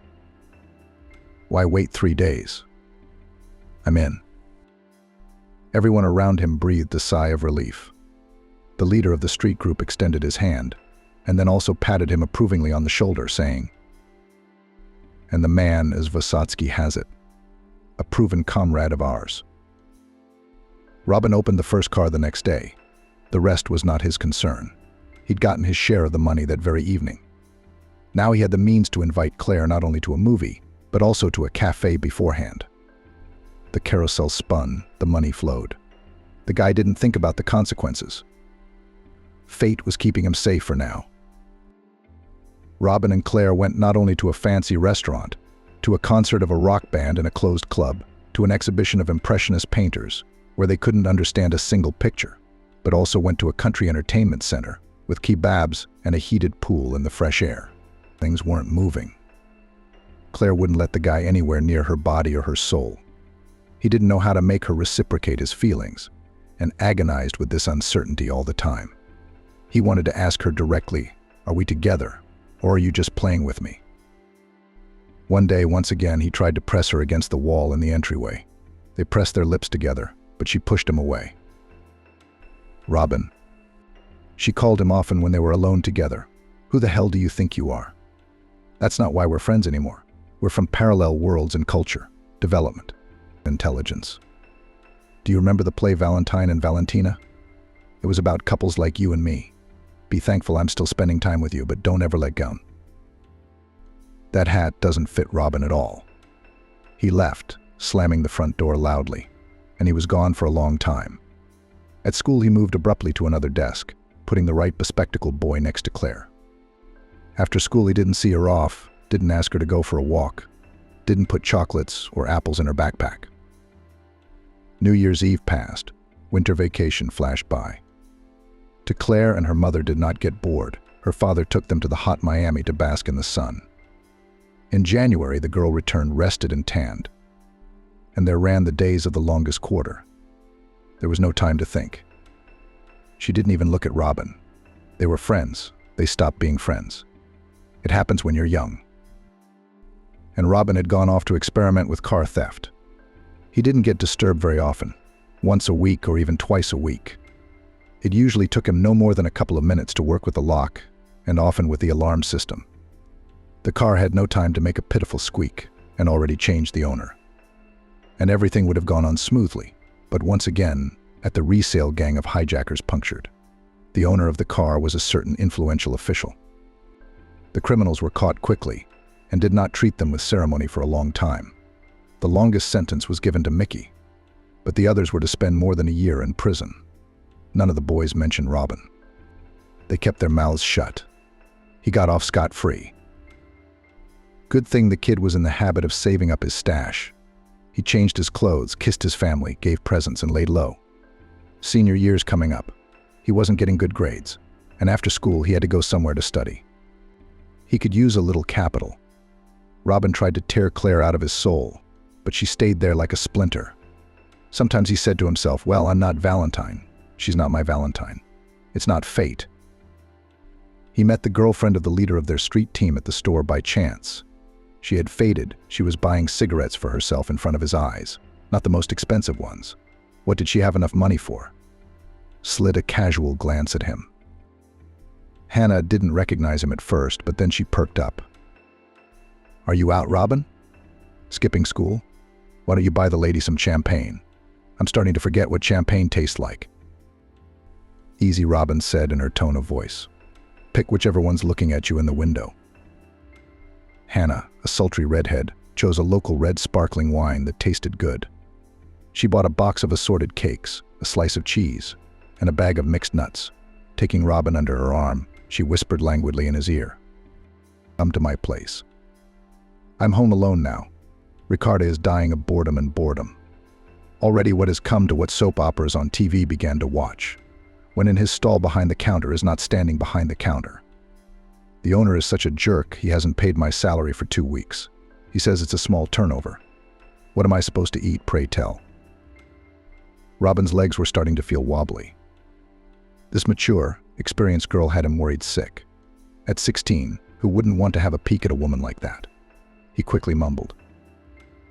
I'll be right back, and went back to the store. He'd have to get the redhead something special. But what would he find in a regular supermarket? The idea came quickly he'd spoil her a little. He stuffed a bag full of tropical fruit, a carton of the most expensive cigarettes, a bottle of Armenian cognac. Robin rushed outside, hoping that his vision in female form hadn't evaporated. Hannah waited for him patiently. She must have been desperate for money. She looked greedily into his bag, approved. You're a good-looking boy, and looks quite nice, and you are a friend of the head. Come here. We're announcing an after-hours party tonight. Call your parents and tell them you're staying at a friend's house. I like to take long walks. Take my time. Robin's feet hit the ground when she said that. He had texted something on the phone to his parents that he would be unloading cars all night and then spending the night at a buddy's place near the mall. His parents haven't controlled his personal life in a long time. He goes to school, doesn't skip class. That's good enough. Moreover, it's a day off Sunday. No need to go to school tomorrow. Let the boy have fun as he wants. It's a young thing, fun. No need for money. And they don't have a penny to spare. Hannah didn't live in the palace Robin had imagined. It was an old, shabby, 2-story house. It had clearly been built a long time ago. The entryway smelled, as usual, of sauerkraut and a little bit of cats and mice. A couple of stray cats were just warming themselves near the radiator on a thin cardboard. I'm so sick of you two, Hannah kicked one of them angrily. In another time, Robin would have stood up for these stray animals, but now he remained fearfully silent. This woman was leading him into an unknown world. He was afraid of spoiling the romance of the imminent moment. As promised, Hannah's celebration of their meeting was very leisurely. She asked him to open both champagne and cognac, but she mixed them together in tall, thin glasses, squeezed juice from large oranges, cut up fruit, enjoyed nuts and elite cheese. Then she suddenly announced to Robin that she was hot and had to change right in her room, and she didn't think to leave for the bathroom. The experienced Amazon and the young tough guy made a great duo. The rest of the winter flashed by. In an instant, Robin was running to his goddess like a faithful knight, henchman, servant. The stash had long since been retrieved from its hiding place. Hannah's appetite had grown by leaps and bounds. His supplies were no longer enough for new boots or pearl earrings. It was a strange affair, no matter how you looked at it. Robin was ready to become her slave. Every time he was with her, it was as if he were dying and being reborn from the thrill of sensuality. He was jealous of Mickey, who was now in jail, painting pictures of her with him. Thoughts of Claire vanished from Robin's mind almost without a trace. So she sometimes briefly resurfaced in Robin's mind, along with the urge to say, "You should see what a gorgeous woman I have in my arms right now. You're no match for me, and you kept calling me Mister. Poor man, smoking all the time. We're not a couple." Claire went to school pensive. At home, her father's company wasn't good. Somewhere up there was a change of leadership. Directives came one after the other, and they were all kind of silly, like commands: "Stop there, come here." These constant swings were undermining the company from the inside. Claire's father kept saying he was going to quit the whole thing. He wasn't a boy to be bullied like that. The women in the family had thought he was joking at first, relieving the tension by yelling at them both. But his character was deteriorating before their eyes. In the clinic, where the woman, frightened by such actions, went, the psychotherapist nodded understandingly. This is a midlife crisis, which fell for a man at a difficult time in his professional life. If you want to save him from an early stroke or heart attack, it is better to let him uncompromisingly quit than to suffer another humiliation from his bosses. That same evening, a major family conversation took place in their home. Claire's mother even took time off work for the occasion and prepared a special dinner. She didn't keep the problem from her daughter. She also told her husband directly what awaited him if he stayed at his old job. We all made a decision together with drawings and ideas. A bright design head like that can be useful anywhere. Claire's father at first refused, all translated arrows on the fact that they will lose a lot in material terms. But his wife was a stubborn woman, and she loved her husband dearly. "We need you alive and well, and we'll earn the rest with a stranger. We'll do it. Haven't we afforded ourselves enough? Eating good food, dressing nicely, spending money freely on trips. You and me, honey, we've seen a lot of things. Lucinda's got a lot more ahead of her. It's time to make a stop. Tomorrow you'll be handing in your letter of resignation." The woman wasn't wrong in the slightest. Such an experienced designer was immediately poached by a nice technical research institute. Claire's father no longer believed the promising promises of his former colleagues that all roads were open to him. Fish rots from the head. The industry's leadership was clearly going the wrong way. The wrong way it was only a matter of time. The girl's mother continued to work in her beauty parlor. Claire was safely into the 11th grade. Life did not stop, only the demands and opportunities became different. The key was that the family came out of the alleged circumstances without moral and physical losses. This is a good time to remember the famous wisdom: "God, thank you for taking money." 11th grade. No bright moves in the lives of two once friendly classmates did not produce. Claire has slowed down in her ideas about who is suitable for her as a lover and who is not. She forgot her philosophy about relationships and characters from the celebrated play. All her energies threw to realize her cherished dream to become a stewardess on international airlines. At home with her parents, she kept joking, "My good people. I used to fly around the world as a passenger. Now I want to be useful to people when they travel. It's such a wonderful profession with romantic overtones. I'm with a bunch of brave pilots. I am in a nice, beautiful uniform, and behind the porthole, snow-white clouds surrounding my happiness." The older generation didn't argue. If a girl wants to try it, let her try it. Her knowledge would be enough to enter the Institute of Civil Aviation. Robin did what he could to fulfill Hannah's needs. It would have been foolish to give up her schooling, and there wasn't enough money from the loader's salary to cover her whims. One spring day, when he was about to take his final exams at school, he fell asleep during a counseling session. And it was none other than Claire who helped him out. "Robin, wake up. Wake up." She poked him in the side, shielding him from the evil history teacher with her body. "If our evil teacher sees you like this, you're in trouble. She'll give you a failing grade on your final exam. She'll do it." The boy opened his eyes tiredly and stared at Claire understandingly. Yesterday his beloved had given him a condition: either he would take her to the sea in the summer, or she would find a new sponsor. For the first time he suddenly realized that he was deadly, unbearably, rigidly tired. Even his young body could no longer withstand these fierce physical exertions, when he took the heaviest loads with double payment and tore himself from the last strength. They walked out of the school together. Robin, clueless, tried to follow Claire to her house. She asked him to come over, and he didn't have the strength to refuse. While she put the kettle on and searched the fridge for something tasty, the boy fell asleep in the living room on the soft corner sofa. She didn't bother to wake him up. He had once tried so hard to please her, wooing her, pampering her, giving her a sea of his attention. "Well, he can't sleep properly in my house. Especially my parents went to a sanatorium for a month and should have returned only by the beginning of my exams," she thought. Outside the window she smelled lilacs, cherry blossoms, and spring May. Now she would make herself some coffee and sandwiches and go cram for English. Tomorrow was class, and she hadn't even started her notes yet. Robin slept through the day and the night. When he woke up, he didn't even realize where he was. In the kitchen, someone was humming a popular song. It smelled of coffee and fresh baked goods. He instinctively moved toward the tantalizing sounds and smells. In the cozy kitchen with light curtains on the windows was Claire. She was baking pancakes and humming something to herself. "Claire, did I sleep here for almost 24 hours?" he asked. "You're welcome," she said. "I'm alone now. My parents are at sea, while still affordable rates in the sanatorium, and I was left on the farm. Is breakfast ready? Go wash up now." And so Robin became her housemate. The loud bells were ringing in her ears.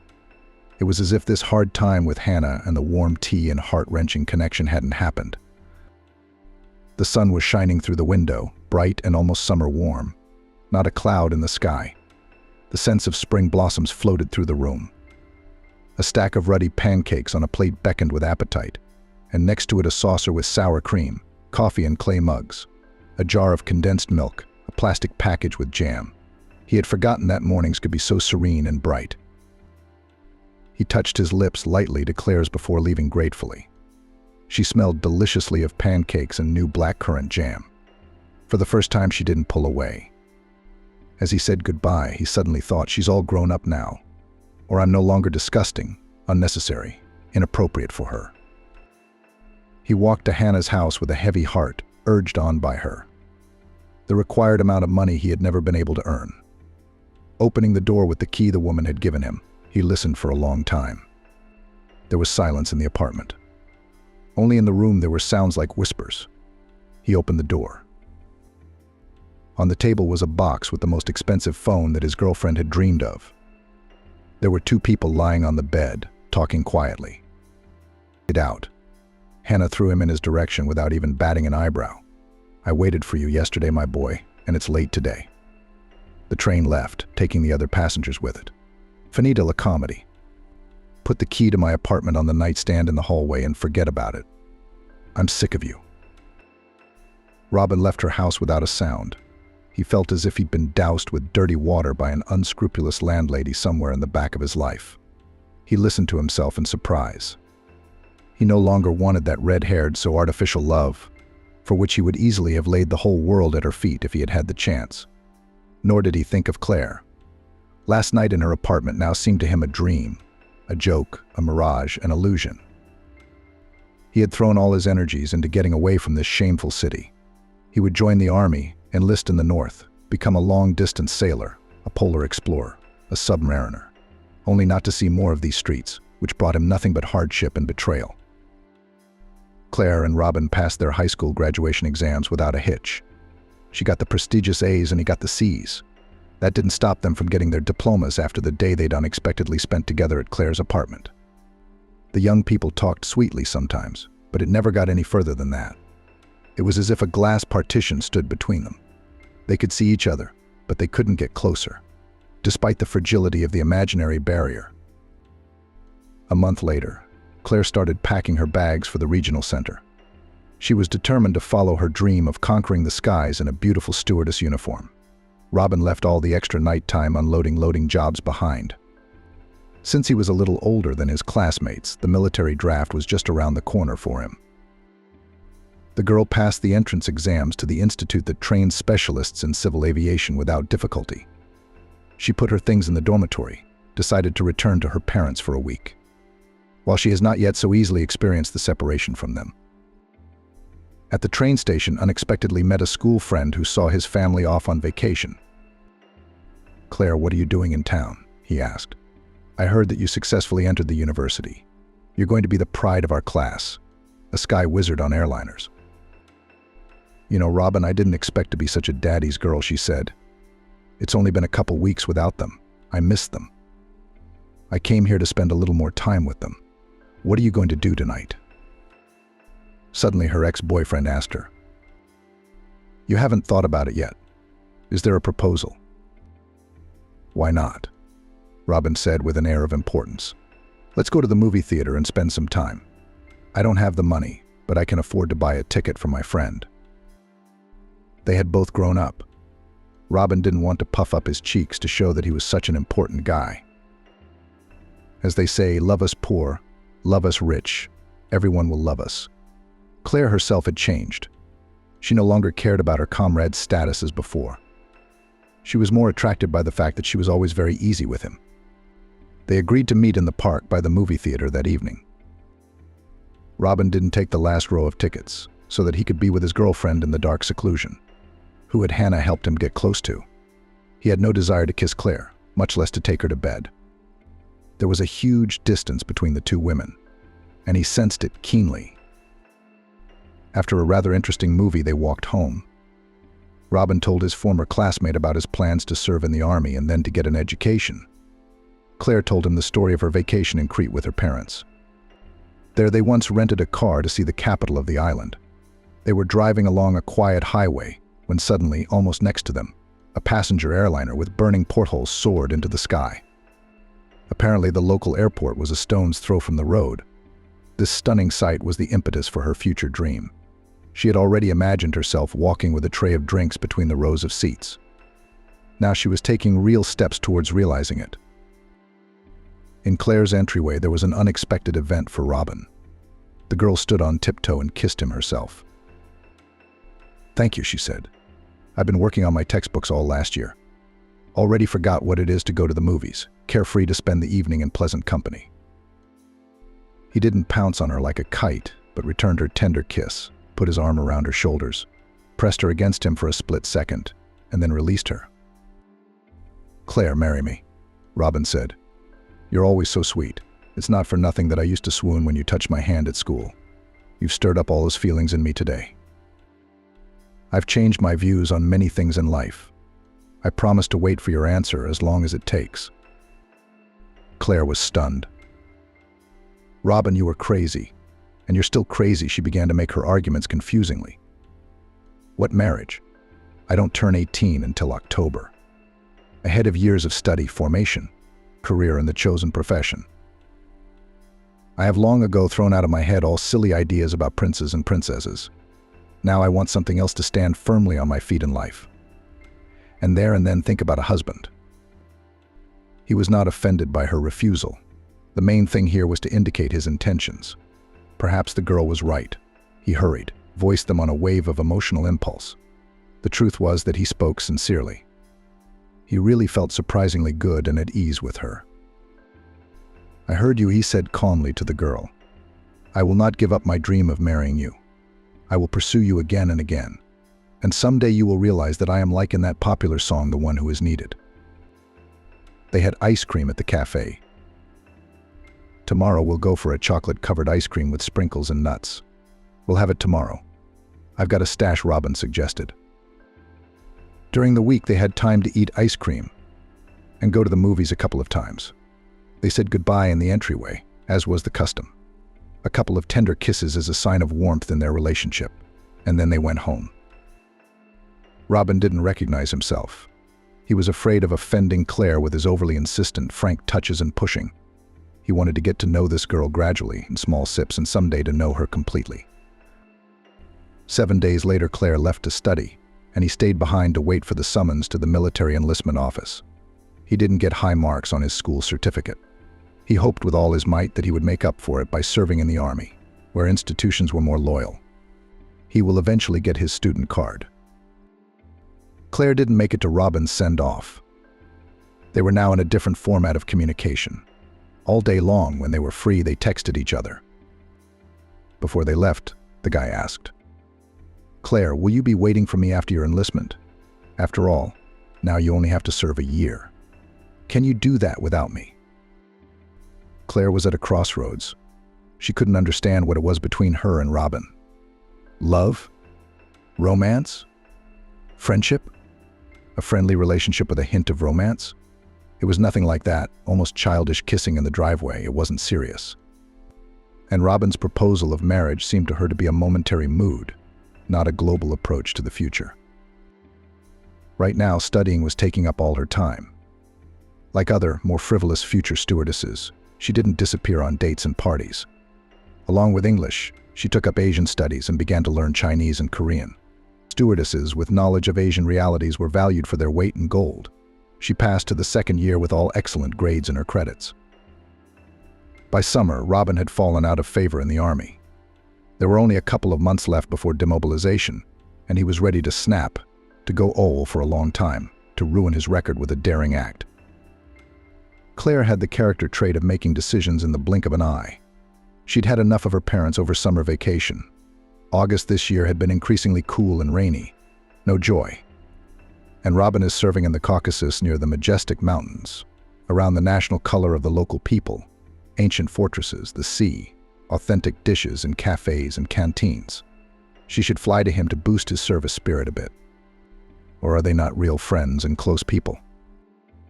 Dad and Mom approved her idea, provided money for the trip, booked her remotely a room in a hotel near Robin's military unit. They didn't get the kids' hopes up. Let the surprise be a complete surprise.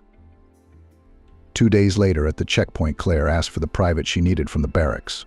Robin didn't even realize at first that she wasn't a mirage. In honor of the arrival of his favorite girl, the command of the military unit was generous. The colonel had signed Robin's leave of absence for 3 whole days. Robin and Claire hugged each other as they walked from the military garrison to the neighboring town and couldn't talk enough.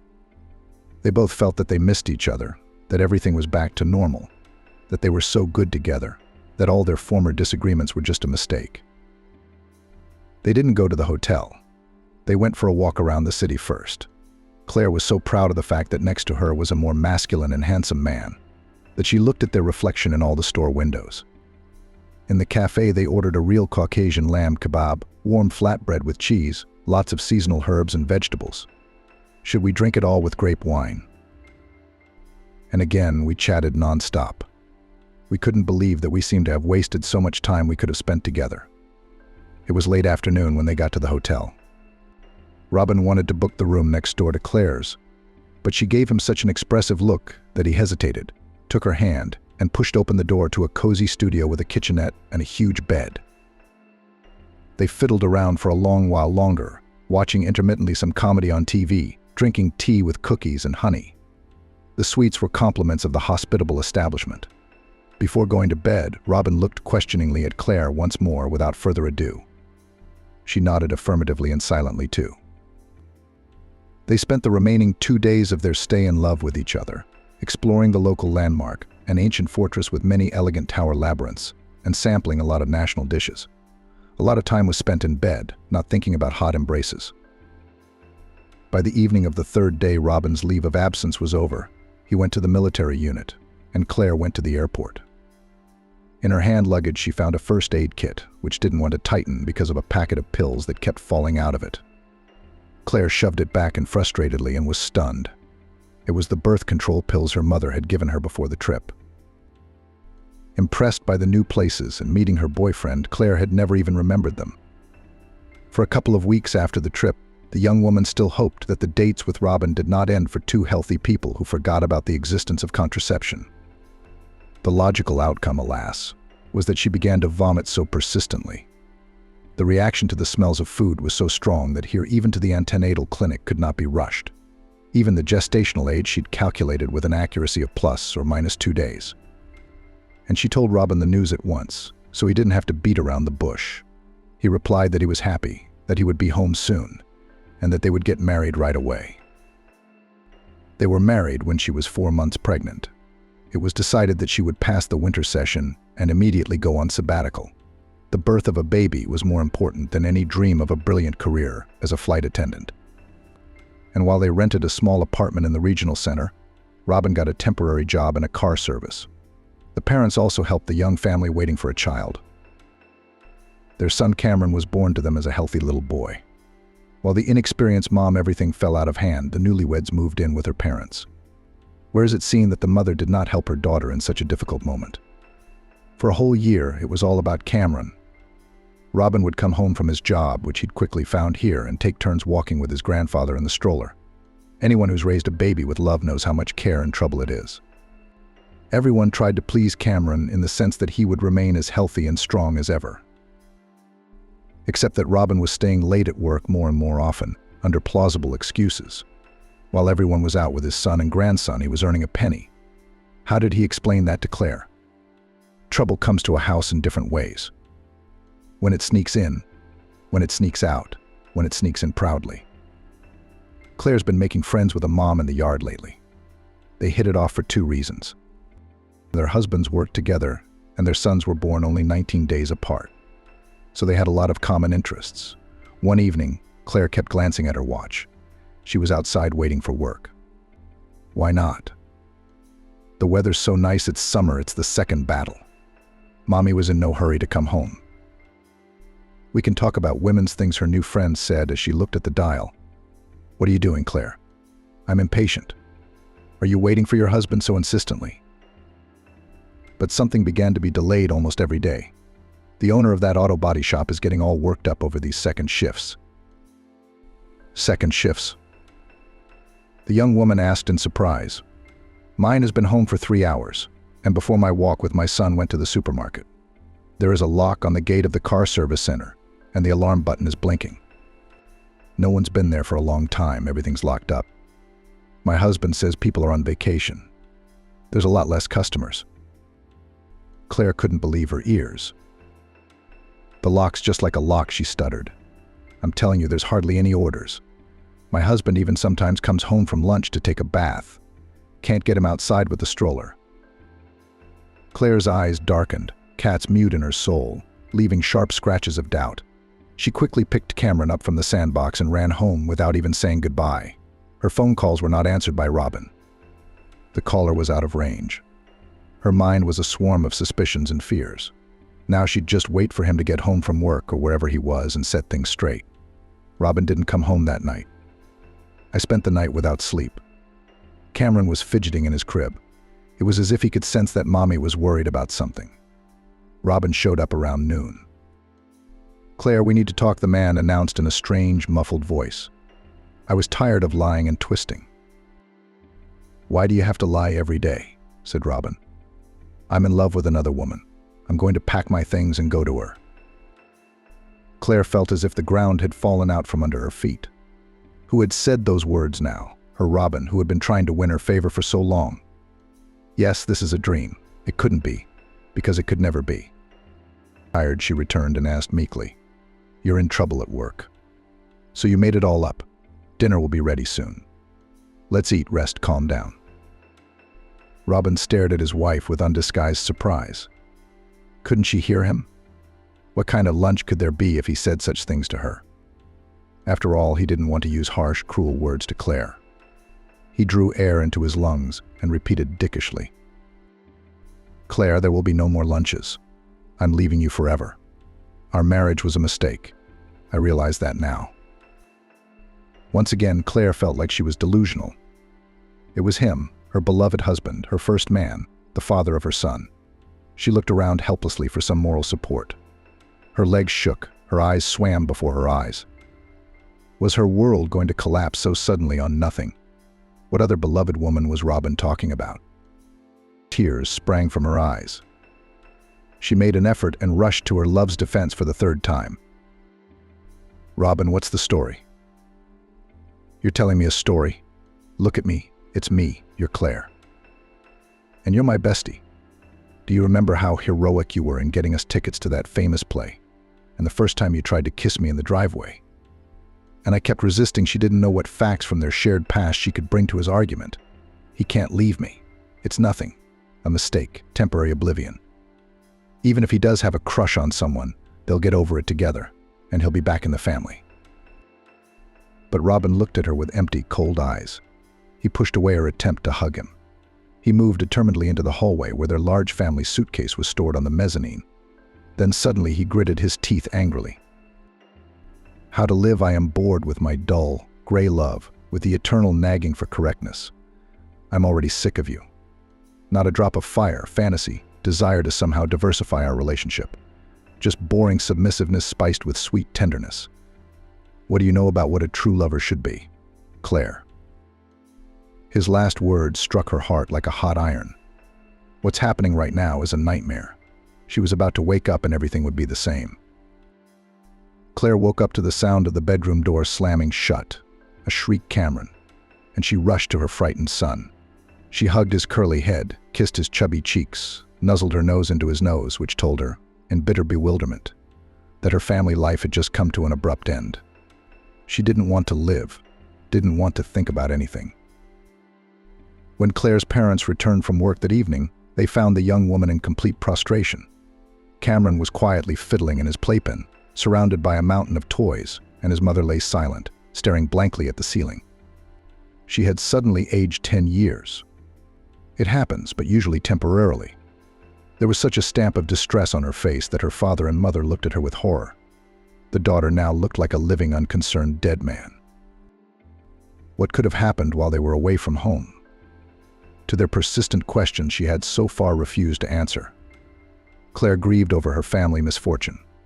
For 3 days she hadn't eaten, hardly drank anything, only got up to go to the bathroom. With enviable persistence, she returned to the couch, to the pillow and the traces of tears. Grandma even had to take time off work to be with Cameron. The daughter wouldn't even pay attention to him. Couldn't talk, didn't want to explain anything. But her parents had already realized that her gloomy stupor was related to Robin's disappearance from the house.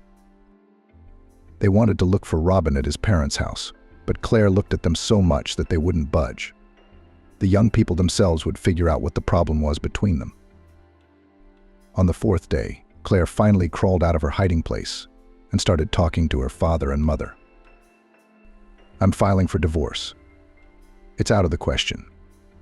And I want to go back to school as soon as Cameron's 2. I'll have to find a good nursery. Will you help me?"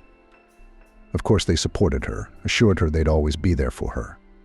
They listened to her story of what had happened in her family, reassured her as best they could. Claire was a bit like a robot now. She lived by inertia, fiddled with her son, did something machine-like around the house, but her eyes remained dead. It seemed that the evil accidents of fate had trampled down her faith in good things. She no longer trusted men now. If she had been betrayed by the one who had spent so much time looking for mutual love in her, what could others do? Robin had started seeing Hannah again about a month before his tough talk with his wife. The woman found him at a car service center, stunned by the news. "Guys, your accomplices from the A2 zone threw their boss, they'll be in jail again. And now they are free birds. They want a beautiful life. They think you owe them. They can't clean up their tongue. They can't clean up their tongue. They kept you behind your teeth. Even in your tangential case, you didn't pass.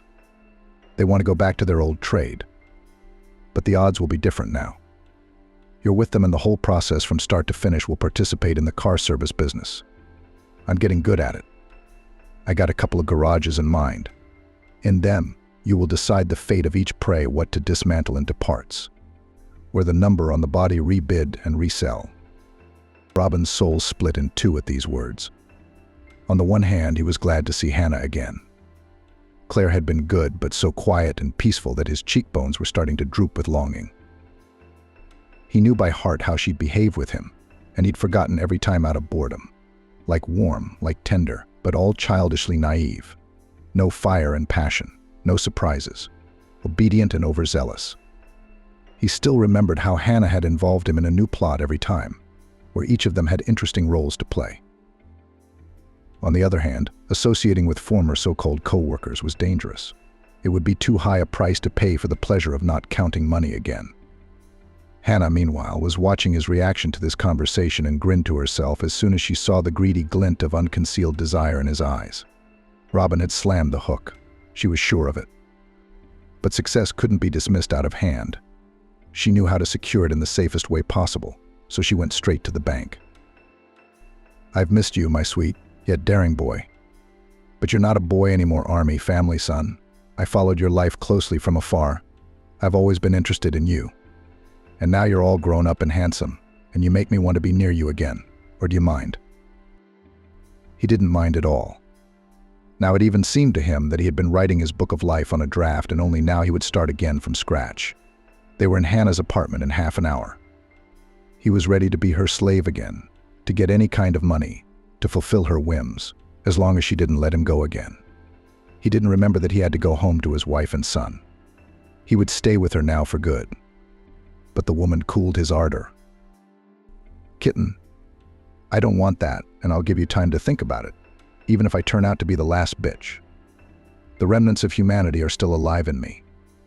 It was good teachers that made me this way. After several abortions from our leader, I can't have children. But that doesn't mean I don't want to experience the happiness of motherhood too. You men always come here for one thing. No one knows how to look into my soul. So now you, who went to your family, must decide who you want to be with. I'll give you a month. During this time, the boys and I will solve technical matters with the site for cars, make a list of vehicles, so that they are already in mind. Repeating past mistakes of thoughtlessness is no longer an option." Robin didn't want to go home, to think about why he had come home so late, to look Claire in the eye, and certainly not to fulfill his marital duty. His wife was a pretty, affectionate woman, but he realized after marriage that his first fatal school love for Hannah ended long ago, even at the desk where they were preparing for final exams together. Everything between them later had been an attempt to distract himself from Hannah, to tear her from his heart. Somewhere it had fallen in again as soon as he'd seen her today. He would definitely never let her go from him now, at any cost. At home at dinner, eyes downcast to the floor, sluggishly picking at a chicken leg, refusing his favorite salad. For the first time he looked at his son with some distaste, how he would have liked a child with his red-headed bestie, not this well-mannered, proper Claire. Alliances were not to her liking. She'd gone to bed with him like a sweetheart and married him in a hurry. Where the hell did she put her Valentine in Valentine nonsense? Shifter Hunter Hannah is the real deal. He missed her like crazy already. The day after tomorrow, they're going on a case. They decided to start big with a cool, dark Maybach. Hannah liked to go big. He wanted to get back at one of his former admirers who'd declared after a night with her that she was dirty and no match for him. He used her a couple times and tossed her in the trash like a piece of junk. He didn't even thank her with gifts like other lovers. He thought he'd honored her too much already. Hannah felt particularly hurt by his behavior. She thought of her revenge, even when he almost threw her out of the luxury car on the road, adding, "A lot of self-importance. You think you can smell it on me. If I wanted to buy a small car for a woman, as you want, you wouldn't be able to afford it. But in reality, it's cheap. I can always find one like that." No one ever knew what went on inside Hannah. But her gut was scorched, empty. There weren't even any coals left. So many she'd been through, so many she'd lost. She'd lost count long ago. Always drunk, the same red-haired, beautiful mother. A stepfather who showed her the way into the world of sensual pleasure. High school gym teacher. Struck out with a local gang leader, made her way into the youth gang. She went to see him on a date, and he kept joking about it. "Don't wait up for me, right? I won't punish you. I understand that it's bad for a woman without a man's caress. When I come back, so you'll be with me again. In the meantime, take a walk. I've survived without a man's presence. only while she was with Robin, a young boy. But even he soon bored her with his puppyish devotion. She didn't need him now, except for business. She waved her finger, and he was ready to do anything for her again. But would it make her happy? I don't think so. She's long since lost all feeling. She turned into a doll, only when she holds a present and a new trinket in her hands. She comes to life for a moment, then falls back into the abyss of memory. Operation Maybach went well. The owner of the expensive foreign car was too sure of his greatness. The car didn't even need to be opened. Its owner had forgotten the card without key access to the ignition button on the bar. Hannah knew perfectly well where he liked to stop for a glass or two of cognac with lemon and sugar. Robin chanted the signal while the victim was getting drunk. After that, it was all a matter of technique. Only a little damage to the wheels on the corner, and the car was so. Pity about the bird. It was a beauty that no one had the heart to ruin. But Hannah was ruthless. She'd shine before her time with such an expensive toy, and half the town would know her. And so do the inmates of my favorite prison. We'll resell it in another town. It'll be used for parts. There are already buyers who want to upgrade their cars. Yeah, the profit margin will be a lot less, but it'll do for now. Learn. It's a start. This won't be our last car haul. The men didn't dare listen to their leader's friend, and they were far less clever than Hannah, who had a marvelous knack for life, and even Robin, who had completed at least 10 years of school. The procedure of disassembly of all the units with the help of Hints and Robin's participation was carried out as smoothly as possible. A week later, they were already joking together in the restaurant, celebrating the successful deal. After the party, Robin looked hopefully at his beloved. "I miss you, Hannah. I can't think of anything else." But she just glared back at him and said, "Look at the calendar. There's a circle circled in bold red felt tip pen. 20 days you still have to think, and then either with me or with me to the end. Yeah, I've made up my mind, the moment I saw you again and followed you." But Hannah was adamant. She knew Robin wasn't going anywhere, so she was in no hurry to play family with him. The first car was followed by a second, then a fifth, then a fifth, then a 10th. The criminal ensemble had already lost count. Robin left his wife, quit the car service. Greed was pushing him, taking over, driving him around. Money always seemed tight. In between jobs, they'd binge. Sometimes Robin tried to remember that it would take a long time to fall asleep. His parents always felt sorry for him and didn't understand how he could abandon such a wonderful family and a good woman. And he was all trying grass, sinking lower and lower to the bottom after his red-haired abnormal love. Claire and Robin divorced then surprisingly quickly, without any delays. Claire herself and her parents had insisted that Robin give up their son. They promised that they wouldn't press him for child support. He signed the papers without looking at them, without reading a line. The women found Cameron a great private preschool with a strong group. Her parents became increasingly insistent on sending Claire to the capital city. How long could her sabbatical last? It was time for the student to return to her studies.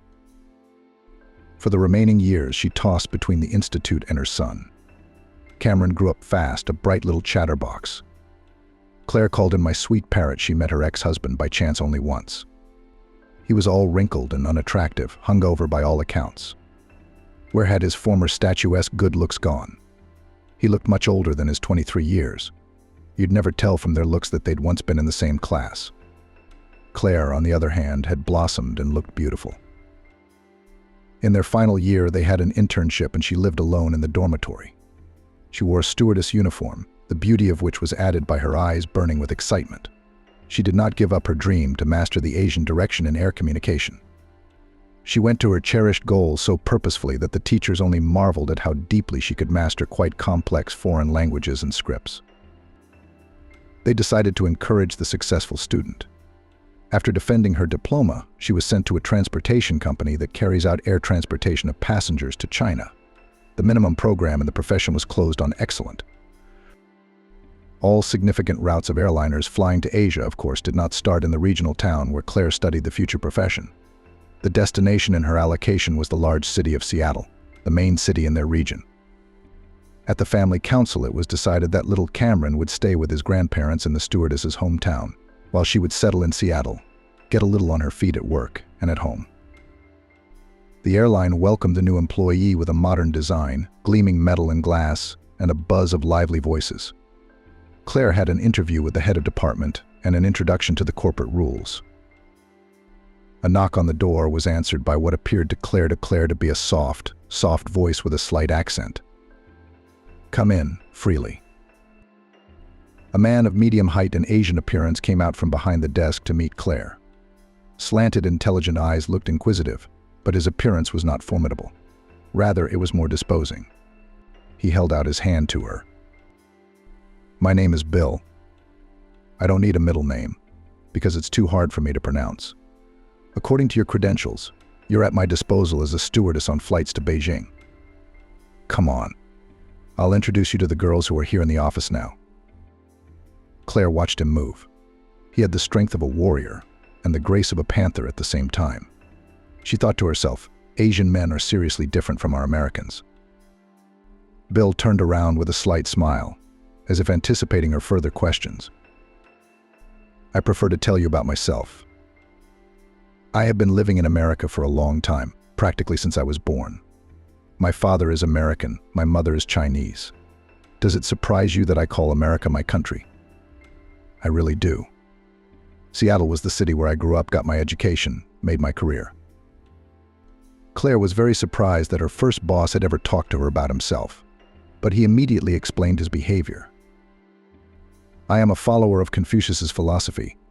I build my life on the principles he bequeathed in his writings: respect for people, loyalty, virtue, righteousness, the pursuit of knowledge, high moral principles.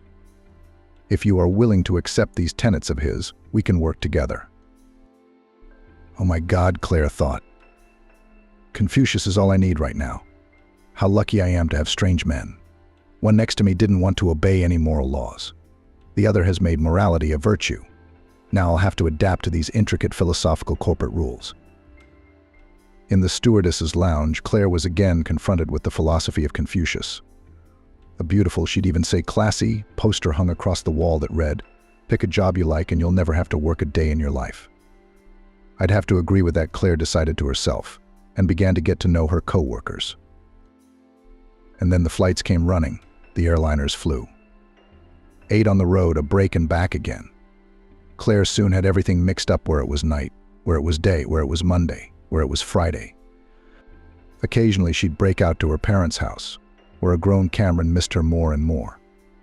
As her son's warm hands cradled her head, he whispered softly in her ear, "Mommy, Grandpa and I have already learned the letter A. It looks like a ladder. And the rest of the letters we will still learn." The woman's heart was melting, turning into pliable wax. But she soberly realized that with her flight schedule, taking her son to Los Angeles would be a mistake. Maybe then, closer to high school, he'll grow up even more and will connect, Claire thought. After another visit from her parents, Claire came down with the worst of the flu. Her rented apartment was close to the office and the airfield. She worked the flight smoothly, and then realized on the ground that her temperature was almost approaching the 40-degree mark. She was shaking, her teeth were chattering from the heat, and she could only whisper in a broken voice, "I don't feel well. Everything in front of me is floating." And she passed out. She remembered the rest vaguely, how she found herself at home, how some woman in a medical uniform leaned over her. "Was it an ambulance? Any ambulance?" Claire asked in a weak voice. "You're home," the woman replied. Claire was in a slumber for 3 days, remembering nothing but someone's hands bringing her some herbal tea. Going to the bathroom, literally up the wall, the same strong, gentle hands holding her by the waist. When she woke up on the wide bed, Bill was sleeping next to her. Claire jumped up in surprise. Claire's mind flashed. Where did he come from?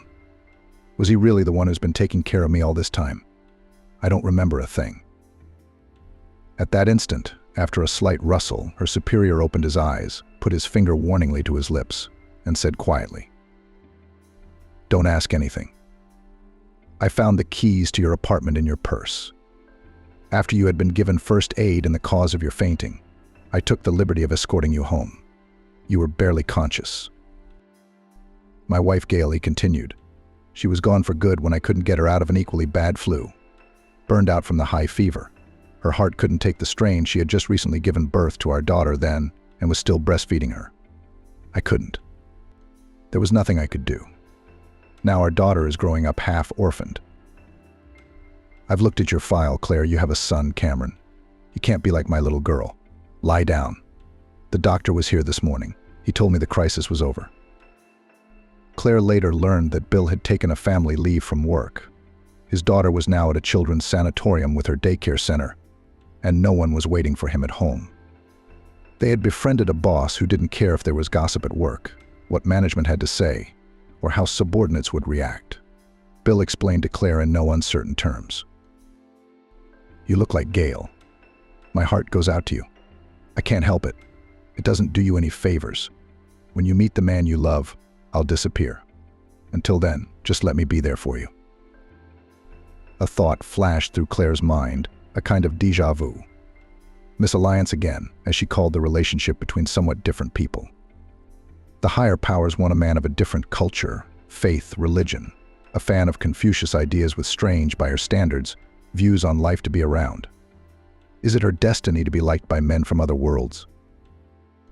At that time, in the city where Claire's parents lived, a criminal gang was celebrating the leader's release from prison in a fancy restaurant. The table, lavishly laden with food, was crowded. Everyone wanted to show respect to their idol. This served time from call to call. In the zone, he often behaved so impudently that he blocked all possibilities to go out earlier on parole to freedom. It seemed to him that in such behavior there was a certain glamour and courage. Hannah sat next to him, grinning, his hand resting carelessly on her shoulder. Robin was the only one who wasn't having fun in all this frenzy. He realized that now he would be pushed far and away. His period of pleasure was over. And was it ever a period? The man quietly got out from behind the desk and went out into the lobby, where he came across a huge mirror. Staring into it, the smooth surface glistening in the light of the lamps, he saw what he had become. A miserable, hunched, pale man with a dull face on which there was no liveliness or joy. What had he wasted his life on? After Claire's illness, Bill acted as if they were now at work together.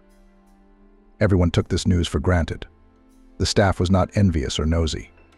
The woman was sure that everyone thought that she and Bill had been close for a long time. And she, after Robin's rebuff about her inexperience in bed, was afraid to return to this area of relations between a man and a woman. On vacation, she brought the now-grown Cameron and Jonathan to Pittsburgh. They took many walks as a foursome, she with Lucinda, Sophia with her daughter Emma. He was very unlike American men, despite growing up in Russia. Apparently, his Chinese mother still managed to instill in him a love of mysterious China, where there is the Great Wall of China. There are so many inhabitants there that some of them live in big cities, not even in one-room apartments, but in some niches, similar to a small pencil case. A bed, a nightstand next to it, that's all the wealth. Claire flew to China regularly, but she always asked herself to make a schedule in such a way as to have time to visit her parents and son in this exotic country. She never really got to know it. Working as a stewardess no longer seemed as romantic as it used to be. After long flights, she was mercilessly tired, and there were a lot of capricious passengers. The woman's life was becoming more and more like a banal routine. Bill froze in mute expectation, and the relationship did not take the initiative, leaving the final decision to her.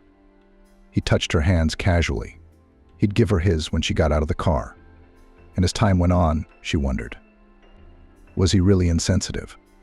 So she decided to step into the same river twice. Once, after a semblance of a family dinner together in a restaurant, she suggested that he not go home, where there was a nanny, but invited him to her place for a nightcap. He was a wise man and took her hint. Claire, he said in the morning, now you know me. I sincerely hope you had a good time with me. Let's think about legitimizing our relationship. I recently bought a small but very cozy house in the suburbs. I suppose the four of us will be perfectly comfortable there. But I'd like to have children with you. People will judge that these two do not burn with mutual passion, do not throw themselves into the maelstrom of love. Oh, come on. Not all marriages are made in heaven. Some marriages are made with mutual friendship and reason. Two people walk through life hand in hand. Likewise, without thinking, Claire never later regretted her choice. Bill was the epitome of warmth, kindness, loyalty, gentleness. On the anniversary of the already old designer in a small provincial town gathered his entire family, his beloved faithful wife, daughter with her husband, their 4 children. He had something to be proud of. His grandchildren were all like a match. The eldest, Cameron, was already in the 5th grade, followed by Emma in the 4th grade. The twins Jonathan and Michael were younger. They were also in kindergarten. Their mother had completely abandoned her profession as a flight attendant, devoting herself entirely to the younger generation. She could afford it. Her husband Bill had been the director of a transportation company for several years. He loved his large family. He spoiled both his wife and the boys with enthusiasm. After the guests left, Claire and her mother cleaned up the dishes and whispered in the kitchen. The older woman was telling her daughter about a recent incident. A ragged, dirty man with shaky hands knocked on our door late one night. I hardly recognized him as Robin. He was begging, "Give me money for a bottle. My soul is burning. I can't bear it. My parents and brother won't give me a penny." "I see you've already drunk your soul, Robin. Get out of here before I call my husband." "Anybody can poke you with a finger and knock you down," I said. "What do you know about life?" said her former son-in-law and father of her eldest grandson. "I burned myself on the fire of love, but now I'm responsible for my shitty fate. At least pour me a glass out of the goodness of your heart." I gave him a whole bottle of vodka, Claire's mother confessed. He's a missing person, after all. Claire thought again and went to put the clean dishes in the cupboard. Everyone chooses his or her own path. Some of them take the curve, some of them take the hard but straight road. Now, who is to blame for all this? She stopped thinking and went to put the children to bed. She herself had everything worked out just right. Though she did not become for her man the ideal Valentina, the right one who lives in a fictional play. But here she is, real and happy. George sat at the kitchen table and smoked one cigarette after another near the open window. It had been freezing since mid-January, but the cold penetrating from the street into the apartment did not bother the man. He was in such a state that such trifles did not bother him now. Outside the window, a gray, dull dawn was dawning. The meeting with the notary at 11. There was still plenty of time. Vanessa slept sweetly in the bedroom, wrapped in warm blankets. Unlike George, she was clearly happy about the whole situation. And that was strangely repulsive to him. Until a couple months ago, George had thought this girl was perfect. Beautiful, determined, ambitious, smart. She's got a way with words. When necessary, she'll make a joke. When necessary, she'll put you in your place. And most importantly, gentle and loving. A real woman. Next to such men feel strong, necessary. Not like Madison. Eric Madison. George's heart ached again. His wife, after all. She wasn't a stranger to him at all.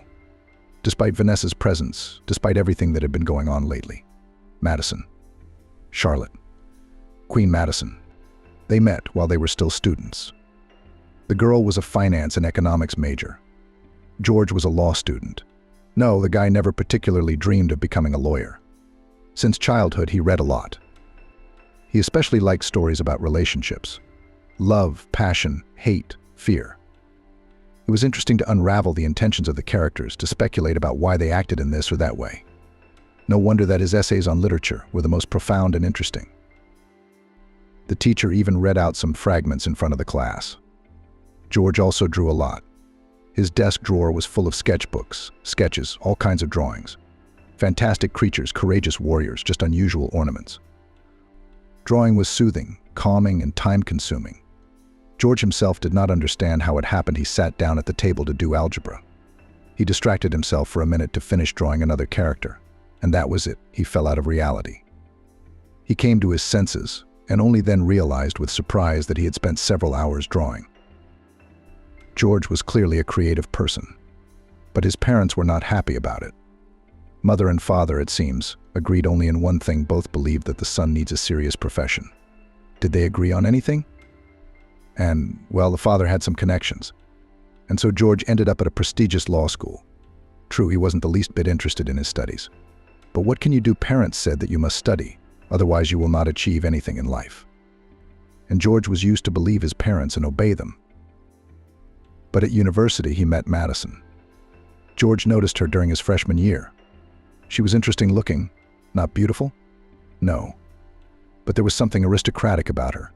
They didn't call her Queen Madison for nothing.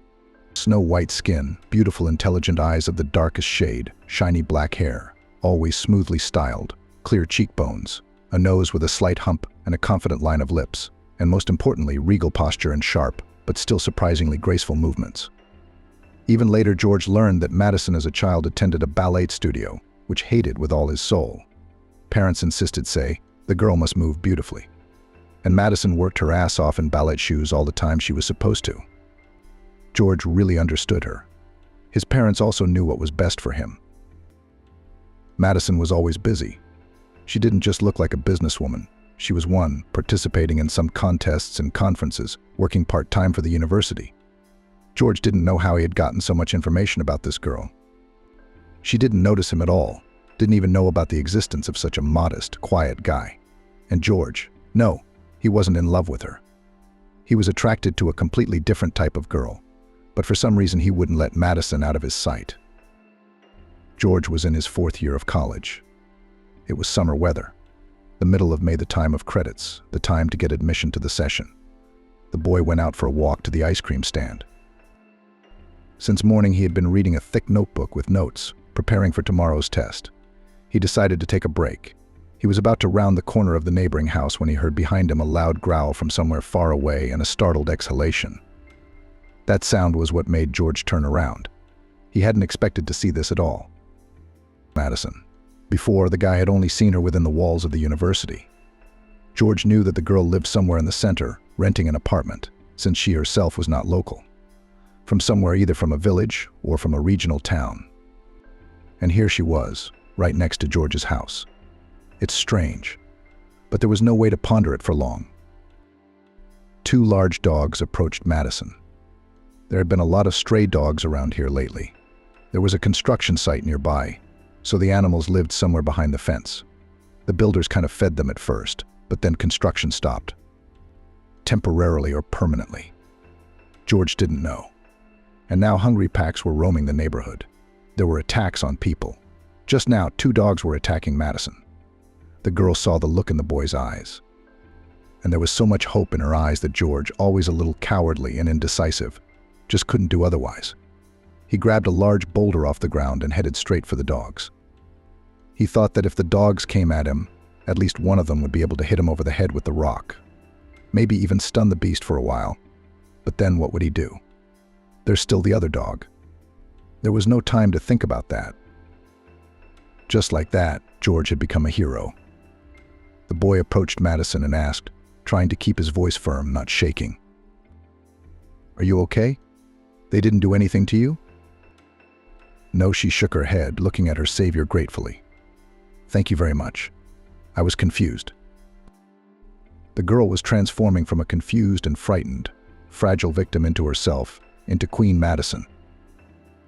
Madison's gaze became firm, her movements and voice became confident.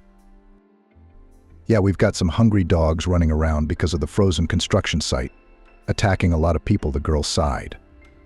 "I feel sorry for them, on the one hand. In the end, it's all our fault, humans. Listen, were you in a hurry?" "No," honestly, George replied. "Then can I ask you to walk me to 15 Lipovaya, please? I'm confused about the neighborhood. And I'm afraid of running into dogs again, to be honest. Can you walk me?" George felt like a real hero. Queen Madison herself was counting on him. "Oh my gosh. I will, of course." George deliberately took Madison the long way, even though he could have taken a shortcut through the courtyards. It was just nice to walk and talk to her like that. Madison turned out to be a wonderful conversationalist, intelligent, attentive, understanding. It turned out they liked the same books. Who knew? But no matter how George looped Lipovaya, 15 eventually grew in front of the 2 companions.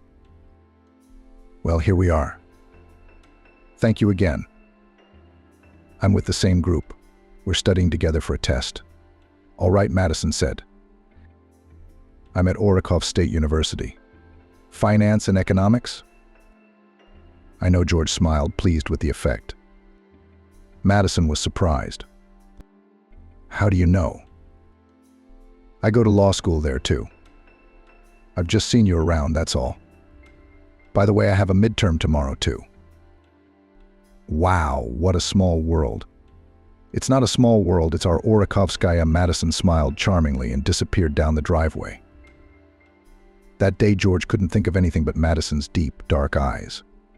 At least he was almost ready for his midterm. He'd never had any romantic feelings for this girl before, even though he'd known her, seen her, kept her in his sights. And now that they'd talked, Madison was like a spell on him. It was her pleasant, literate speech, her respectful attitude, her unexpected weakness, her fear of stray dogs. Madison was now drawing George to her like a magnet. The guy hoped they would see each other at the university the very next day. And so they did. Not entirely by accident, though. George specifically went to the floor where the economists were taking their exams. As if by accident, he walked past the classroom where the students were crowded. And he saw Madison. She also noticed him, nodded to the guy, and even hurried to meet him. At first, George and Madison were just friends, talking and walking together a lot. They even went to the movies for movies they both looked forward to. Luckily, they had specific tastes, so they went to such sessions, just the two of them, without extra eyes and ears. George admired Madison, savored her closeness. He wanted very much to take her hand, maybe even kiss it. But she was acting like a friend, like a buddy, and the guy was afraid of ruining everything. That's why he didn't show his feelings. It was better to remain friends than to feel awkward every time they met. He didn't want to destroy the warm buddy relationship that had already emerged. And then they found themselves at a common student party at disco in honor of the end of the next academic year. Ahead was the 5th year, graduation. Almost the whole road to higher education is behind them. There was much to celebrate. George watched Madison dancing with the other guys and was wildly jealous. No, the girl didn't owe him anything. They weren't even considered a couple. George himself was free to dance with whomever he wanted, but these guys were hugging Madison in the dance. They made him resentful and furious. They called George names, but he didn't show it. He joked and laughed with his friends. He even entered some silly contests. And then, late in the evening when everything was over, Madison herself approached George. The guy noticed that the girl wasn't exactly sober. Officially, strong drinks were forbidden at this party, but of course they were actually present. "Don't you like me at all?" Madison asked with stunning directness. "Of course you do," George said, confused. He hadn't expected to hear that. "I mean, as a girl," Madison explained. "I'm not pretty, but I'm not ugly. Thin lips, tall, too thin. No shape. Do you like other girls?" And Madison was almost right. Until a few months ago, George did like other girls, so-called model girls. But now there was no one prettier or more attractive to him than Madison. I guess now was as good a time as any to tell him that. But for some reason, he couldn't find the right words. Madison, on the other hand, was very talkative. "Haven't you noticed how I feel about you? But we talk so much. And all the time I've been waiting for some sign from you that would make me think you like me too. But all you see in me is a friend, and now I've ruined everything." George shook his head negatively, glaring at the girl. "So be it. At least I'll finally tell you what I think. I'm in love, George, with you. Can you believe it? I always thought I liked guys who were more masculine, brutal, like athletes. I tried to hang out with this basketball player, and he turned out to be a fool. And all the other guys I hung out with were just as stupid. And you're not. You're different. Smart, understanding, real." George smiled. It was nice to hear Madison say that. He didn't know what to say in response, so he just put his arms around her, pulling her against him. The girl rested her head on his shoulder and continued her monologue. "I danced with all those people tonight too, didn't I? Only because of you. Only to make you jealous. But you remained indifferent. It hurt so much." "You don't understand," George sighed. "You're just like me." "What do you mean?" Madison pulled away and looked into George's eyes with interest. And then he did what he'd dreamed of doing for so long. George kissed the girl. They started dating. Quiet, modest law student and bright, successful beauty Madison, so different in temperament and character, but at the same time very similar in many ways. They had so many common, interesting topics of conversation, so many joint activities that both of them enjoyed. George and Madison really were like two halves of the same whole. It was Madison who helped George decide what he really wanted to do with his life. "You're a born psychologist," she once said. "You have a keen sense of people, interested in the feelings and thoughts of others. Try it, take a course. Maybe you'll get somewhere." And George listened. After graduation, he got a job at a law firm, did boring, routine work, got a pittance, and at the same time studied to be an online psychologist. That's what he really enjoyed. This was what he was really passionate about. "I told you," Madison smiled smugly. "I'm almost never wrong." Madison herself, meanwhile, was actively building her own business. She already owned an attire. This choice was not accidental. At school, Madison always studied on excellent, and only her hands were growing out of the wrong place, as the girl herself expressed it. The only problem she had was with labor lessons, where it was necessary to sew and the girl could not do it. Madison tried very hard, but all the same, the products of her classmates came out much more beautiful and neat.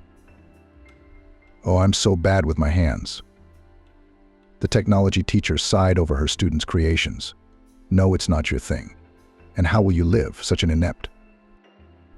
"I'm going to open my own attire," Madison promised her teacher. "Of course you'll marry a prince and become a millionaire. Is that what you all think when you're young?" The teacher didn't believe the girl, but she did grow up and opened an outlier. George supported Madison, and she supported him. Madison developed the attire, and George tried himself as a psychologist, began to counsel people. They lived together in a rented apartment.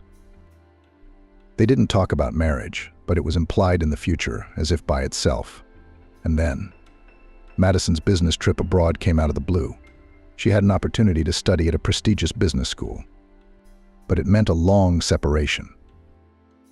"It's such a chance. You have no idea," Madison said, her eyes burning with excitement. George, of course, was happy for his beloved, but he was also worried. After all, it was not a matter of 1 month or even 6 months. Madison was to spend about 2 years abroad. How would that affect their relationship? For some reason, George had thought she'd find someone there and wouldn't want to go back at all. But he was wrong. The relationship really didn't stand the test of distance. But the blame for this was not on Madison. For the first time after his beloved left, George wasn't himself. He missed her so much. He'd missed her desperately from the moment he'd left Madison at the airport. He'd been doing everything on autopilot, working in his law office, counseling clients as a psychologist. Did they socialize? Sure, almost every night. Madison looked tired but happy and enthusiastic. "I like everything teachers, practical classes, even hours-long lectures." The girl shared her impressions with George. As usual, he spoke encouraging words and supported her. As time went on, the video sessions became increasingly rare. There was no time for Madison. The course was intense. Sometimes she just didn't have the time or energy to talk to George. He, of course, was getting himself worked up.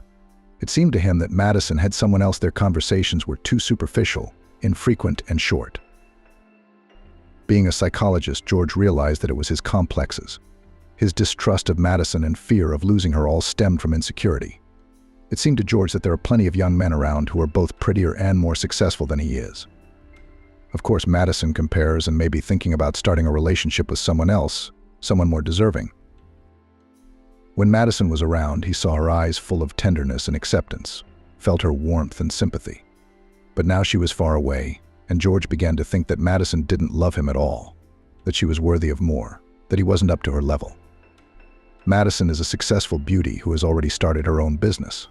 While she is studying abroad, the business is run by the manager, a former classmate of the girl, the same friend on the way to which Madison was attacked by dogs. And him. He's just a lowly lawyer with a salary of 30,000 rubles and an aspiring psychologist.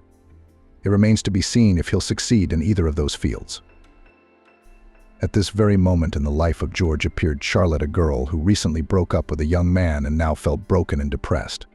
That's why she turned to a psychologist. George consulted online. His clients were from different cities, but it so happened that Charlotte was his neighbor. She lived literally 2 blocks away. George realized this when he saw the view outside the window behind the beautiful girl on the screen. Huge, disturbing eyes of an amazing violet hue, long brown hair, cute, and very pleasant facial features. Charlotte was so touching, so soft and feminine. She was not at all like Madison, who was rushing toward her goal and was used to sweeping away all obstacles in her way. Charlotte was 4 years younger than George. She was still in her 3rd year of university, and they had been dating for about 6 years, since high school. Charlotte was certain that they would marry soon.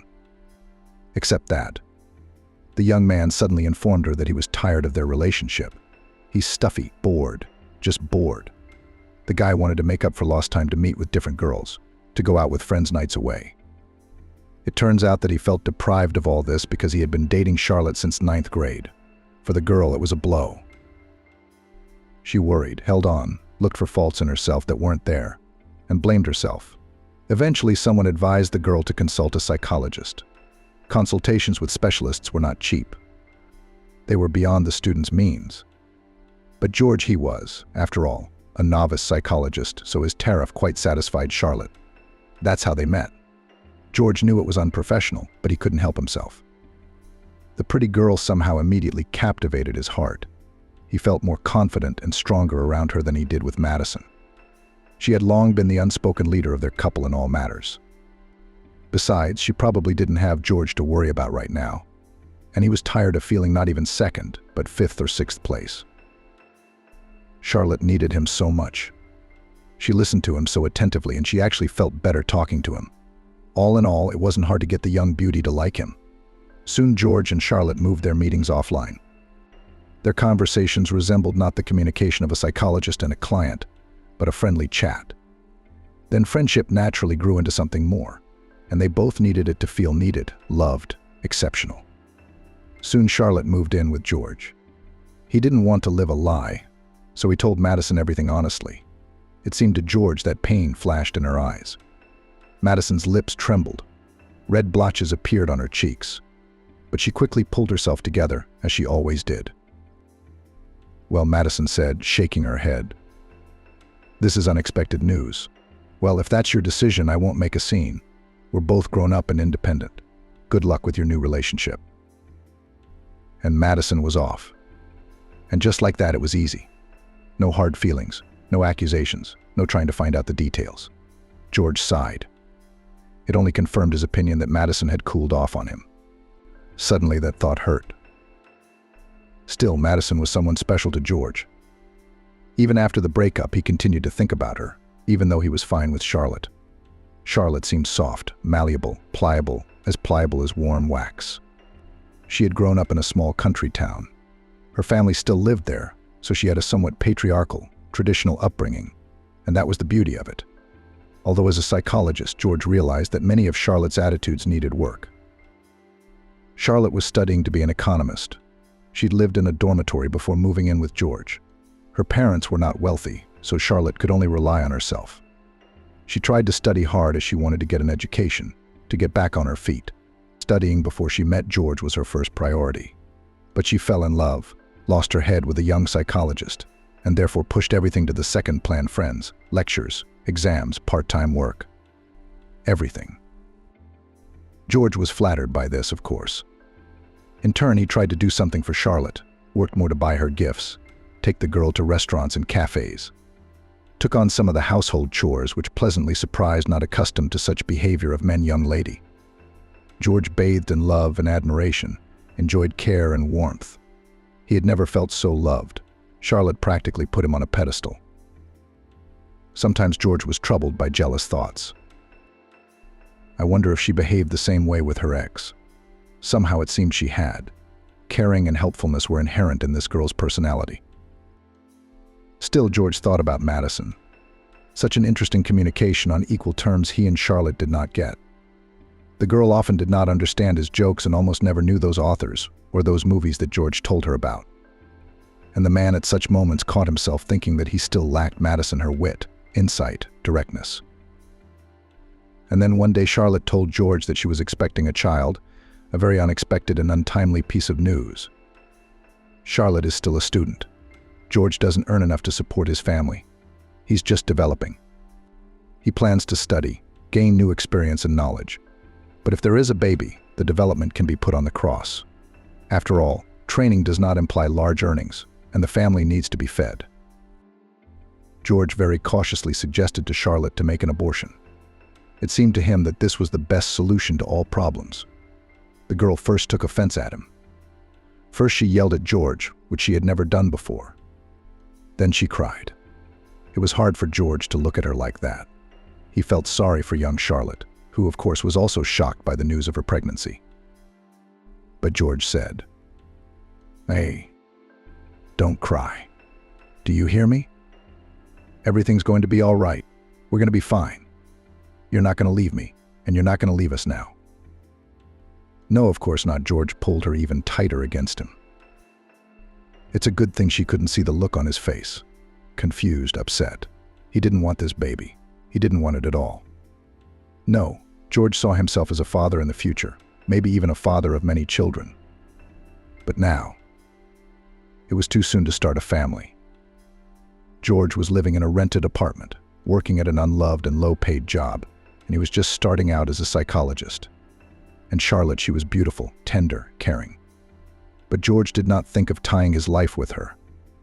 It was a pleasant, unburdensome relationship, necessary for both of them the moment they met. George felt as if he had fallen into the trap of decency. Raised from a young age by his mother and father, responsibility kept him from abandoning his own child. Charlotte recovered a little and even began to enjoy the pregnancy. George gained additional clients.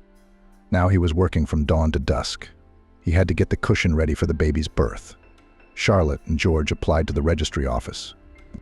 They decided to do without a lavish celebration, although the bride still dreamed of a beautiful white dress and a wedding with guests and contests. She shared this with George with a slight sadness in her voice. But the girl understood perfectly well they would need the money for the baby. There was no need for unnecessary spending in their situation. George felt inadequate again. He couldn't even fulfill his future wife's wish. Charlotte's a young girl. Of course she wants to feel like a princess at her own wedding. She's involved with a poor rabble-rouser.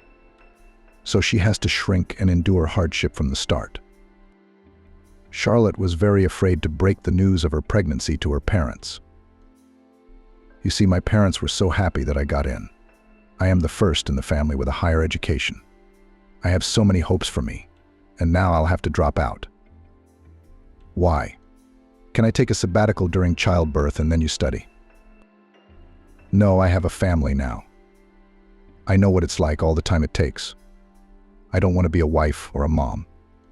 School's going to have to wait, and that's why I'm afraid to tell my parents. But I have to tell them, and it's best not to delay. Charlotte decided to go home on New Year's Eve. George offered to accompany her to support her in her predicament, and the bride's parents should probably get to know her. The man was sure he would find the right words to calm Charlotte's overbearing father and her mother. He works as a psychologist for a reason. But the girl had other plans.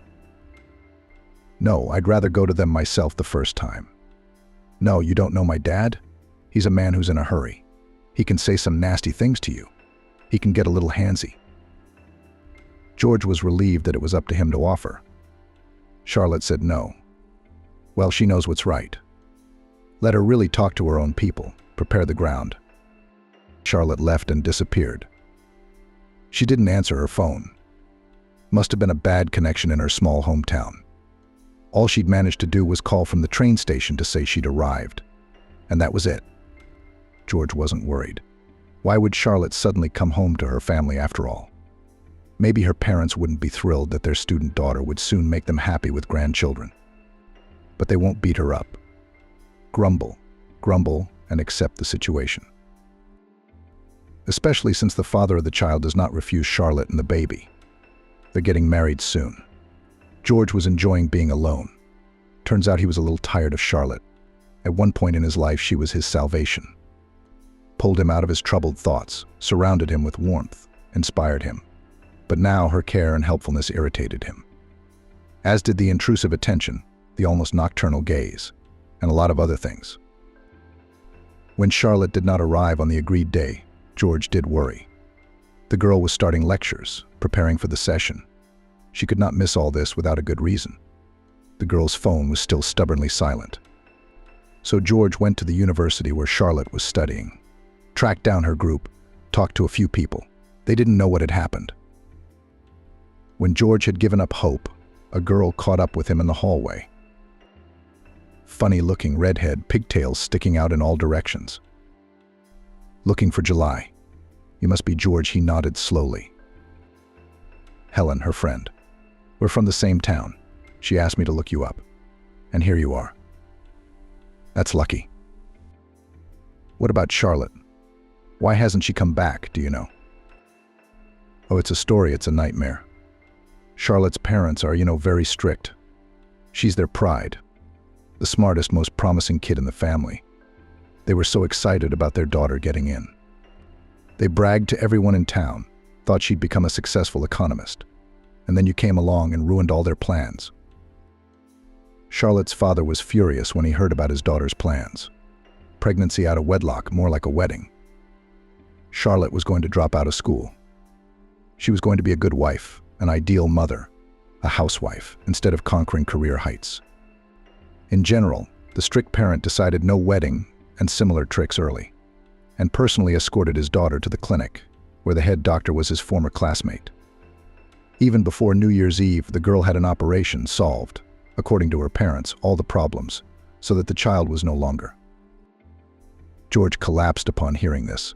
He had seen the joy with which Charlotte had waited for the baby, and he could imagine the state she was in now. What's so wild about it anyway? Charlotte's an adult. She can make her own decisions. What about him? He wasn't even asked for his opinion. That's the way it is with us, Helen shrugged. We're used to listening to our parents. There's no other way around it. And Charlotte didn't go against her mother's and father's wishes either. Through Helen, Charlotte asked him to tell George that it was over between them. She told him not to look for her or try to find out anything on his own. Charlotte would now be studying part-time from home under parental supervision so that nothing like this would ever happen again. That's all she asked me to tell you, Helen faltered, clearly uncomfortable with being the messenger of bad news. She also said that your relationship was a mistake, but she also wished you happiness in your personal life. Thanks to her, George shook his head and walked toward the university exit. Later at home, he thought about the whole situation and came to the conclusion that everything had happened for the best. George didn't feel bitter about the loss. He didn't even feel upset. On the contrary, there was a kind of joy because everything resolved itself without his participation. There would be no child with the family. And it wasn't his fault. Charlotte, of course, is very sorry. Such overbearing parents are not to be envied. On the other hand, it's her choice. She could go against her father if she wanted to. Charlotte knew that George would accept her, would not let her down. And yet she gave up a child and the man she loved. That's good. Life went on as usual. Suddenly her work as a psychologist began to bear fruit. And very generous. Soon George left the hated work in the office and gave himself completely to the soul of healing. In relationships, he was now more cautious. Romances happened, but the man did not allow any mental intimacy, and even more so the appearance of his partner's thoughts of children, family, and so on. He did not want it all yet. Or maybe the women were not the right ones. The man involuntarily compared them all to Madison, and each time the comparison was not in favor of another companion. They didn't measure up to Queen Madison, not at all. George seemed to feel quite happy and accomplished. His favorite high-paying job, his own apartment, a beautiful car. And yet something was missing. And then fate brought him back together with the one he had been thinking about all this time. By that time, George was already quite a successful and established man. He was counseling people online from all over the United States. There was even a waiting list for his sessions now. George's services were already expensive. The man periodically published books that sold out like hotcakes. Editions he illustrated by himself, so realized another of his talents, artistic. Since childhood, George constantly drew something in albums: fantastic creatures, courageous superheroes, animals different. In general, it turned out well. Parents admired, of course, but strongly advised his son to do something more serious, something that will help him in the future, will not starve to death. And it turned out like this. Now George was even asked to illustrate other people's publications. The psychologist's profession was supplemented by a part-time job as a digital artist. He had to take a couple of courses to sharpen his skills, and now George was in high demand as an illustrator. He lived in his beautiful and stylish apartment, drove an expensive car, had savings. In general, he was rightly considered quite well-to-do by his 30-plus years of age. Many at his age have never dreamed of such a thing. George, going to the bar that night, had not expected this meeting. He'd thought Madison had been living somewhere in Los Angeles for a long time. She'd disappeared from social media, so George couldn't keep up with her like he used to. But he thought that with her ambitions, Charlotte has nothing to do in this city. It was too small a town for Queen Madison. But it was she who sat at the bar with her foot on the leg. She was grown up, even well-groomed, stylishly and expensively, but not pretentiously dressed. Impeccable taste, solemn-looking, the same bottomless, penetrating eyes, seeming quite black in the semi-darkness of the bar, and the shiny black hair flowing down her back. Madison usually wore her hair shorter. This was the first time George had seen her like this, and it was a look that suited Madison very well. Madison was here with her friends. They were sitting at the counter since there were no more tables available. They were having a lively discussion, laughing. George felt numb. At first, he even wanted to leave the bar quietly, to run away, because, well, if they met, there would be something to talk about. And George still felt guilty that he had been the cause of their breakup. His infidelity was to blame, to be honest. And the resentment was there, too. Madison hadn't even tried to find out then, which meant she was already completely indifferent to him. Maybe she'd even met someone there, in a faraway land. But soon George realized that he wasn't afraid of meeting Madison. On the contrary, he was attracted to her, drawn to her like a magnet, just as he had been in his youth. The man couldn't take his eyes off her. Every move she made, every feature of her appearance, everything evoked complete acceptance. Everything was almost native, his own. She seemed to feel his gaze, turned around. Their eyes met, and Madison smiled at him without a shadow of resentment, without a shadow of contempt. George got up from his seat and moved toward her. They talked all night until morning, retiring to the far end of the bar, where the music was quieter, to enjoy their conversation. And talked. Madison talked about how, living abroad, it was not easy for her, studying from morning till night, unsettled life. What admirers. She did not even think about novels. Simply no strength or time for it, was not purely physically. So George's speculation about other men was false. What did you say the other day about us breaking up? That you were seeing someone else? They knocked me off my game for a long time, Madison said. I even thought about dropping out of school, but then, of course, I pulled myself together. George looked into Madison's eyes and understood. He could feel how hard and sad it had been for her. The guilt was overwhelming him more and more. Well, I got what I deserved for what I did, George sighed. It's not for nothing they say about the boomerang of fate. And the man told about his situation with Charlotte. He didn't forget to mention that he'd been thinking about Madison all these years, and regret, desperately sorry for the breakup he'd initiated. I felt like I wasn't good enough for you, Madison admitted. I thought you needed someone stronger and more successful. And now? What do you think now? Are you worthy of me now? The question made George hot. He knew Madison was asking for a reason. Was there really a 1 in a million chance that something between them was still possible? I'm perfectly capable of handling a gorgeous woman like you right now, George said jokingly, but his eyes were serious. Madison smiled and kissed him herself.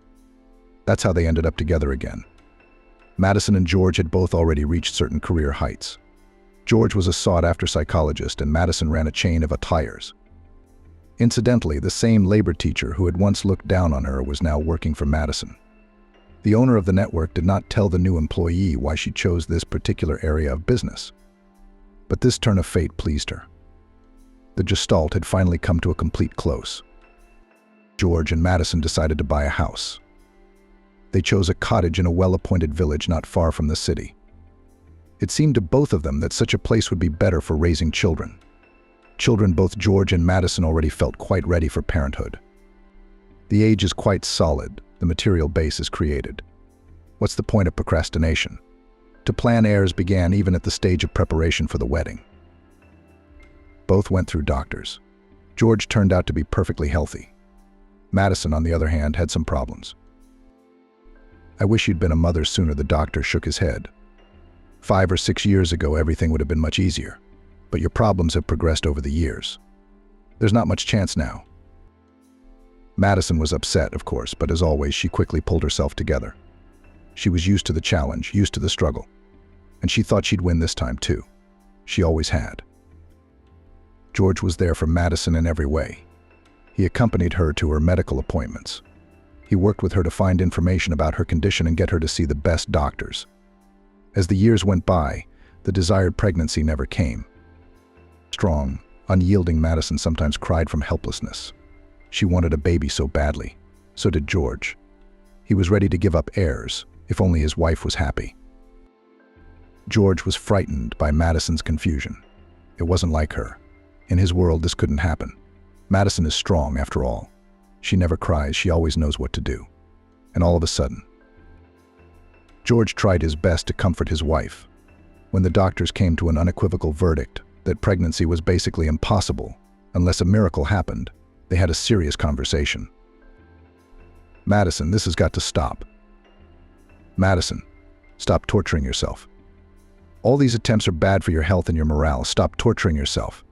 Lots of people live without kids and are happy. That's normal too. Don't you want to have a child, your own son or daughter? Wouldn't you?" "I want, of course, like any other human being, to continue the race. It's an innate instinct, but not at such a cost. Even more, I want to live happily, and for you, my wife, to be happy too. That's my dream. Maybe it's time we accept the situation, let go of our unfulfilled hopes, and move on with our lives. I definitely want a baby, George. You're a man, you probably wouldn't understand. But if this is the way things are, what can we do? What can we do? You just have to accept it. I'll help you," George said. "There are techniques," Madison said firmly. "There are other ways to become parents. Lately, it's been worth monitoring orphanage websites. You don't realize how many orphans there are now. Some still in the maternity hospital, some later being abandoned. There's one boy." "No," George responded immediately. "There are definitely no foster children." The man understood perfectly well what Madison was getting at: a foster child, the offspring of someone unknown. George had a prejudice against adoption. Neighbors Aunt Carolyn and Uncle Mason are good people, kind and smiling. They were always attentive to the local kids and candy treat them, and let them play with their dog, and even sincerely interested in the affairs of the neighborhood children. It was especially pleasant, by the way, but they had no children of their own. George's mother and other neighbors often sighed about it. What good parents Mason and Carolyn would have made, but God didn't give it to them. Too bad. May. And then they did have a baby, a chubby little boy named Stephen, about 4 years old. George was surprised. He already understood then that at first children are very small, they do not walk, do not speak, they are carried in a stroller. But this one was so big at once. Aunt Carolyn herself explained to the local kids that Stephen was a boy from the orphanage. How it happens that babies are left without parents, and some are lucky enough to be taken into a family. George was happy for Stephen, even then. He was very lucky indeed. Aunt Carolyn and Uncle Mason are the best parents you can dream of. The boys have taken over Stephen's care. The girls babysat him. The boys took him to their games. Of course, in all things giving in to the little guy. And at first, everyone seemed to like Stephen. And then the kid started to grow up and began to manifest in him qualities that at first simply caused rejection, and then grew into something terrible, ugly, unimaginable. Simply put, Stephen became a monster. In first grade, he started smoking. That's when he was first caught stealing. Stephen did not want to sit quietly in class, hit and insulted children, walked around the classroom instead of sitting at his desk. The teacher couldn't do anything with him. Stephen swore profanities, even though Aunt Carolyn and Uncle Mason were intelligent people. His foster mother and father were nothing to him. George still remembered how Stephen's parents ran around the yard at night looking for their wayward son. The neighborhood boys helped them. And then there's more. Stephen got mixed up with a bad crowd. He skipped school, smoked, even started drinking when he was only a 5th grader. Theft, vagrancy. The adults often discussed the situation, and all agreed that genes were to blame. Aunt Carolyn and Uncle Mason were portrayed in neighborhood conversations as innocent martyrs who had shouldered the burden for nothing. They were really good parents, loved Stephen, did a lot with him. But the power of genes. Even then, George realized that blood is not water, and that even the most correct upbringing cannot always correct the code that was written by nature for generations. Stephen soon found himself in a prison for juvenile delinquents, maimed someone in a street fight. Aunt Carolyn and Uncle Mason tried to get him out, even sold the apartment. In exchange for a spacious 3-bedroom, they bought a tiny and old house somewhere on the outskirts of town and moved in. So George didn't know what happened to their family next, but assumed that nothing good could be there anymore, unless Aunt Carolyn and Uncle Mason finally got rid of Stephen. And now, when Madison started talking about foster children, George, of course, remembered his neighbor. No, he was not going to go along with that. Madison did not fully accept his choice. His wife periodically tried to change George's mind, gave seemingly reasonable arguments, talked about positive examples. Only George was adamant. He didn't want him and Madison to turn from happy, beautiful, and healthy people into something like Uncle Mason and Aunt Carolyn so thin, pale, and reserved. No way. Over time, Madison seemed to settle down. She found her purpose in something else. The woman now traveled to orphanages and helped poor, destitute children. It was charity. At one orphanage, she set up a playroom, and at another, a backyard playground with swings and slides. Madison would find out what the problems were in one or the other institution and solve them. Somewhere there weren't enough babysitters, somewhere the roof was leaking, somewhere the students were wearing old, outdated clothes. Madison not only closed the priority needs of orphanages, but also did something more organized directly in the orphanage's circles and sections, so that the orphans could find themselves to show their talents, arranged for children's fancy holidays. Madison got like-minded people. The woman felt almost happy. Although she had no children of her own, but she gave joy and warmth to 1,000 strangers' disadvantaged children. Madison's activities were even written about in newspapers, filmed commercials. George was happy for his wife. Finally, she found herself, realized her maternal instinct in such an interesting way. It was good for everyone. The man himself sometimes took part in the actions, and now he called his wife nothing but the good fairy. Madison laughed and said that she liked the former title queen better. Something of the former cold and unyielding Queen Madison in her still remained. And yet the wife has changed a lot. Became much softer, more tolerant, calmer. She often talked to George about the babies. You could see that her heart ached for each of them. But thankfully, Madison never spoke of adoption again. George thought his life was now set for many years to come. Except that fate threw him a test again, which he failed miserably. Vanessa was one of his assistants who served as his secretary. A young, dazzlingly beautiful woman who looked like a photo model from a glossy magazine. George himself didn't realize how it happened. He and his team were celebrating another successful project of some kind at the restaurant. Madison wasn't there, she had just left for another city on business. Vanessa asked the chief to dance. George saw her huge mermaid eyes for the first time. So close they looked like 2 green pools. Just stunning eyes of some kind. George couldn't resist. How is it even possible to be sympathized with such a beautiful girl? They went to Vanessa's rented apartment and spent the night. In the morning, George had no regrets, strangely enough. On the contrary, he felt happy around a beautiful woman. Anyway, they became lovers. Vanessa was just perfect, beautiful, unassuming, passionate. She understood that their relationship was a secret, and did not seem to claim anything at first, and then began to talk about love, the development of their romance, and even about divorce. George didn't understand himself. He was physically attracted to Vanessa. He was dizzy with her green eyes, her slightly husky voice, her scent, her light blonde hair. But Madison, she was his soulmate. George, being a psychologist, couldn't make sense of himself. Could this really be possible? He fell in love with 2 women at once. All in all, it was a difficult time for George. Now he felt guilty in front of both of them, both his legal wife and Vanessa. The decision had to be made. But how could he do it so that he wouldn't regret it? And then Vanessa pulled a trump card out of her sleeve. Think about it. But I'll give you our own child. Madison won't be able to do that anymore. But me, George hesitated. Indeed, with Vanessa, they might have a strong, full-fledged family. But it was hard to leave Madison, too. She was already family, her own, loyal, dependable. Betray her again. And yet the decision was ripe. George chose Vanessa. He planned to remain friends with Madison, but the man was still hesitant to voice his decision to his wife. Vanessa was rushing him. She was understandable. She wanted certainty. George, however, continued to hesitate. And once again, fate intervened. Something happened that George never expected. One day, Madison said they needed to have a serious talk. The conversation took place that evening in the living room of a house too spacious for a family of two. George was nervous.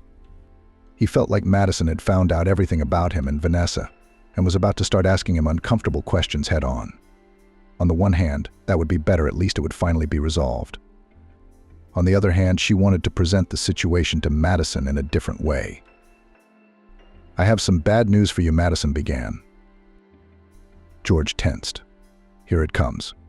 Only further his wife told such a story that worries about the disclosure of the affair with Vanessa seemed to be nothing. "I'm sick, and I'm very sick. I've been diagnosed with an incurable blood disease. I just found out about it recently. It took a long time to get a diagnosis. Why? Why didn't I tell you before?" Madison grinned. "I just didn't want to worry you too much. I thought it was just a vitamin deficiency or something. And then I got this scary diagnosis." Is there really no cure? George didn't want to believe what his wife was saying. It seemed that anything could be cured nowadays, if only there was money. And fortunately, they had the money. Madison shook her head sadly. She put her hands on George's shoulders. A soothing, warm gesture. She was also comforting him while in this state. "Amazing. I don't believe you can't be helped. We'll fight." George was about to leave his wife, but he didn't want to lose her. Like this, permanently, completely and irrevocably. Madison meant a lot to him. She was his own person, his own loved one. He wouldn't give her up to some disease for anything. "Remember years ago when you said we should accept the fact that we weren't going to have kids? Accept the situation. That's what I'm doing now. We just have to accept it," Madison said. George shook his head negatively. It wasn't the same, he countered. Again, the tests at the clinic, the consultations with medical luminaries from all over the world. Only now the battle was not for the dream of parenthood, but for Madison's life. George wasn't about to give up. He studied a lot of information about his wife's disease. Now he better understood the situation. Yes, the disease was indeed very insidious and dangerous. Most patients, once diagnosed, died within a year. But there were also exceptions, cases of miraculous healing, and George hoped for that. Of course, he hadn't told Vanessa about Madison's illness. He didn't want to break bad news to someone in that condition. Vanessa agreed with George's decision. She said she was willing to wait until Madison's situation was resolved one way or another. Vanessa was even supportive of George, seeing how hard it was for him. She knew Madison meant a lot to him, but she wasn't jealous the perfect life partner. Madison was getting worse and worse, despite her extensive treatment, and she was slowly fading away. George cared for her on his own, spending her last days. It was hard, realizing that the fight was lost. The man still couldn't get over it. Madison, on the other hand, seemed to have accepted the situation and even calmed down. The woman quite consciously enjoyed every day, realizing that there was not much left. She met with friends, visited, as long as there was strength, beautiful and favorite places. George tried to accompany his wife everywhere, but he had a job and Vanessa needed some attention. Madison sometimes asked him to leave her alone. They talked a lot during this period. "I'm grateful to fate for the fact that in my life there is a man like you," the woman smiled at her husband. "You always understood me like no one else, felt my soul." "That's worth a lot," George said, squeezing his wife's hand and feeling guilty again.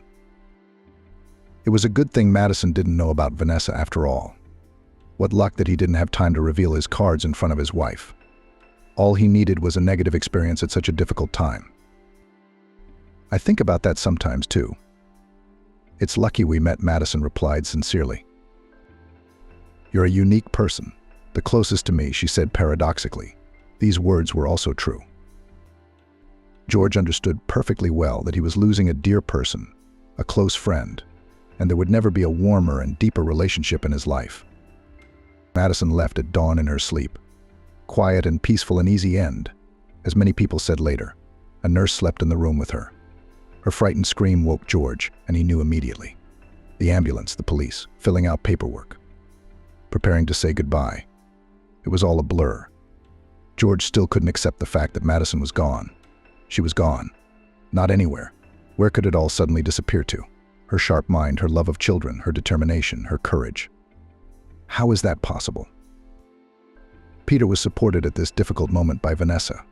She honestly tried to reassure the man, but Vanessa had never felt him as subtly as Madison did. She said things that hurt the man even more. It's all for the best. At least she doesn't have any pain now. And the situation worked itself out. You didn't even have to say anything. George shook his head. How could losing someone like Madison be for the best? Vanessa just doesn't understand anything. There were even words like, think about it, you get all the kids now, you didn't have any, so you're the only heir. And in a divorce, everything would have to be divided in half. George looked at Vanessa in such a way that she immediately realized what a terrible foolishness she had said. The girl tried to remedy the situation. Well, I mean, she got sick anyway. It would have happened anyway. And this is such a benefit. Just shut up, George asked. People came to say goodbye, lots of people. Madison's co-workers and friends. And those she had helped over the years. They came up to George, offering condolences, saying nice things about Madison, and George was proud of her, proud of his wonderful wife. Desperately regretted that he too rarely told Madison how wonderful she was, and yet he was glad that sometimes he did say it. It had been several days since Madison had left, which George still couldn't believe. Then a woman called him, introduced herself as a notary, made an appointment. I invite you for the reading of the will. George was surprised. He didn't know Madison had made a will. Probably she had decided to make it easier for him to receive the inheritance, took care of everything before. Vanessa volunteered to go with George. It would probably be kind of inappropriate if it was okay with you. You're in that state right now. You need support. Vanessa cut Vanessa off. George nodded. She was probably right. He shouldn't even be driving right now. He couldn't even keep his head straight. It would be good to have someone more sensible around. And now George was sitting in the kitchen smoking out the window. It was early morning. Vanessa was still asleep. George was the one with insomnia, unfortunately, and he wanted to go to sleep and see Madison. Maybe even talk to her. George sighed, putting the kettle on, needing to drink strong, hot, black coffee. Maybe that would cheer her up a little. This head felt heavy. George poured the steaming coffee into a cup, sat down at the table again, and thought. He thought back to Madison. Their life, her dreams and plans and desires.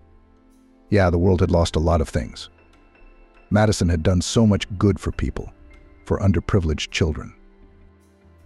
Vanessa was even seriously afraid to hear from the notary that Madison had bequeathed all her money to some orphanage or children's home. George was distracted from his musings by Vanessa. She flew into the kitchen, anxious, disheveled, but still unrealistically beautiful. We're late, announced the girl in a voice shaking with excitement. I overslept. I don't know why you're sitting there like a statue. George, as if out of a daze, came out, took a sip of coffee that had long since cooled, and began to pack. They were on time, though they got to the office when they were still 5 minutes away from the meeting with the notary. They were lucky no traffic, no accidents on the way. Vanessa looked luxurious, even too luxurious for such an occasion. Her tight, dark gray dress emphasized the graceful curves of her figure, her light blonde hair falling beautifully over her fragile shoulders. But George had no time to admire his companion. He wanted to go back 5 years, when Vanessa hadn't been in his life, and Madison hadn't been sick. Come on in, Vanessa said. She turned around on the porch and turned to George, trying to hide her irritation. He grinned. He knew his mistress was eager to know what he'd inherited from Madison. It was a little unpleasant. As they entered the notary's office, an old woman dressed very modestly, even poorly, hurried in. She looked like a beggar. and a girl, lovely, charming girl of about 10 years old. Wavy blonde hair, big gray eyes. George stared and couldn't figure out who this child reminded him of, except whose relative Madison was. Maybe George had met this little girl once before. Just in case, the man politely and kindly said hello to both the grandmother and her granddaughter. The old woman answered cautiously, warily, even grudgingly. But the girl smiled broadly at George. That made him feel a little brighter. Vanessa looked at the old woman and the girl as if they were adversaries, spiders in a jar. She obviously hadn't expected to see them here. "Sit down," smiled the notary, dressed in an elegant pantsuit. Everyone present followed her advice. "I thought only the deceased's loved ones would be here," Vanessa said, raising her thin eyebrows. "Those who appear in the will." "That's right," the notary nodded. Vanessa's eyebrows rose even higher. Whether out of surprise or indignation, she threw another contemptuous glance at the older woman and the girl. "Are we expecting anyone else?" Vanessa asked, putting her foot on her leg. "No, everyone is here now." The notary acted professionally and did not react to the negativity of the cranky visitor. She stood up, offered condolences to those present, and said a few warm words about Madison. Then she took out of a large envelope a double-folded sheet of paper, both sides written in Madison's neat handwriting. "This letter is for you," the notary handed the sheets to George. "You can read it here. Anyway, this is where the deceased explains everything to you." George clutched the letter with both hands. He couldn't wait to be alone to read Madison's last message. There was no doubt in his mind that something very important was written there. The notary then began to read the will aloud, as was her custom. As George had expected, a considerable amount of money was bequeathed by Madison to a foundation that supported orphans. Vanessa cringed when she heard the size of the transfer. But George was getting all the real estate, cars, and even the business. The man, however, had no idea what he was going to do with a chain of Ayers. He never really got into his wife's business. But it seemed that this business was already quite a well-oiled mechanism. It worked like clockwork on its own. Madison managed to adjust the firm in such a way that everything functioned without her direct participation and control. And then the notary said something that made Vanessa jump on the spot like a scalded woman. Madison had left a large sum of money to a girl named Danielle, the same girl who was now sitting across from George with her elderly grandmother. Danielle hadn't even noticed the amount. She was too young to realize how much money it was. The old lady, however, realized it. She shuddered, turned pale, then even blanched. An obliging woman notary immediately offered the agitated visitor a glass of water. "Who the hell are these people?" Vanessa was indignant. "We don't know them. Are they her relatives? Well, they're obviously not first cousins. Otherwise, the deceased's husband would have known them. What's going on?" "It's all done by law," confirmed the notary. "It's the will of the deceased. A person can name whoever they want in their will. It doesn't have to be relatives." "Who are you?" Vanessa addressed the old lady directly. "You're frauds? Don't get your hopes up. You'll get nothing. I can prove that Madison was incompetent when she signed the will. I mean, she's a sick person. And you probably took advantage of her condition?" Danielle looked at Vanessa, not with fear, no, more like disappointment. George noticed that at the very beginning of the meeting, the girl had admired Vanessa. Of course, she's so beautiful, just a photo model. But now the idol was turning into a monster. Screaming, petty, greedy. "Calm down," George said irritably over his shoulder. He himself was not surprised at this outcome. The man realized that his wife was sure to give some of what she had accumulated in her life to charity. The girl and the grandmother are obviously very poor. Madison must have wanted to help them, but why them? And with such a large sum of money. "I'm sorry, I'm not protesting in any way," George said to the old woman. "If my wife has decided so, it's the right thing to do. But I was just wondering, how did you meet Madison? Why did she choose you?" The old woman looked George carefully in the eye. That look, there was judgment in it. And for some reason, pain. "You know," she said in a shaky voice, "read the letter and you'll understand. Danielle, we have to go." The girl slid off the chair with relief. What was happening clearly began to strain her anger, and wanted to leave this place with an oppressive, heavy atmosphere. "Let's read the letter," Vanessa demanded as the door slammed shut behind her. "At least we'll know who they are." "Vanessa, you see, I have to read it alone," Vanessa said, her lips tightening resentfully. George was sitting in an old coffee shop he frequented as a student. He had chosen the farthest table against the wall behind the racks of houseplants. It was quiet, peaceful, cozy, and lonely. There was no better place to finally read a letter. Vanessa was not so easy to get rid of. She wanted to be with George when he began to study Madison's message. She even had to raise her voice at her. And now George was here alone with that very letter. His heart was pounding so hard it felt like it was going to jump out of his chest. I wondered what Madison was trying to tell him. "Well, hello, George." That's how the message began. "If you're reading this letter, I'm sadly gone. That's a shame, of course. Life is a good thing. Anyway, it's already happened. Then it's time for you to know everything. I love you. You know you love me too. I'm sure you do. Despite your occasional flings. I know about Vanessa too, by the way. I wish I could have seen her face when she heard how much money I bequeathed to Danielle. It must have been fun." George shuddered. So Madison knew about Vanessa. What a nightmare. And he had been putting so much effort into not upsetting his wife.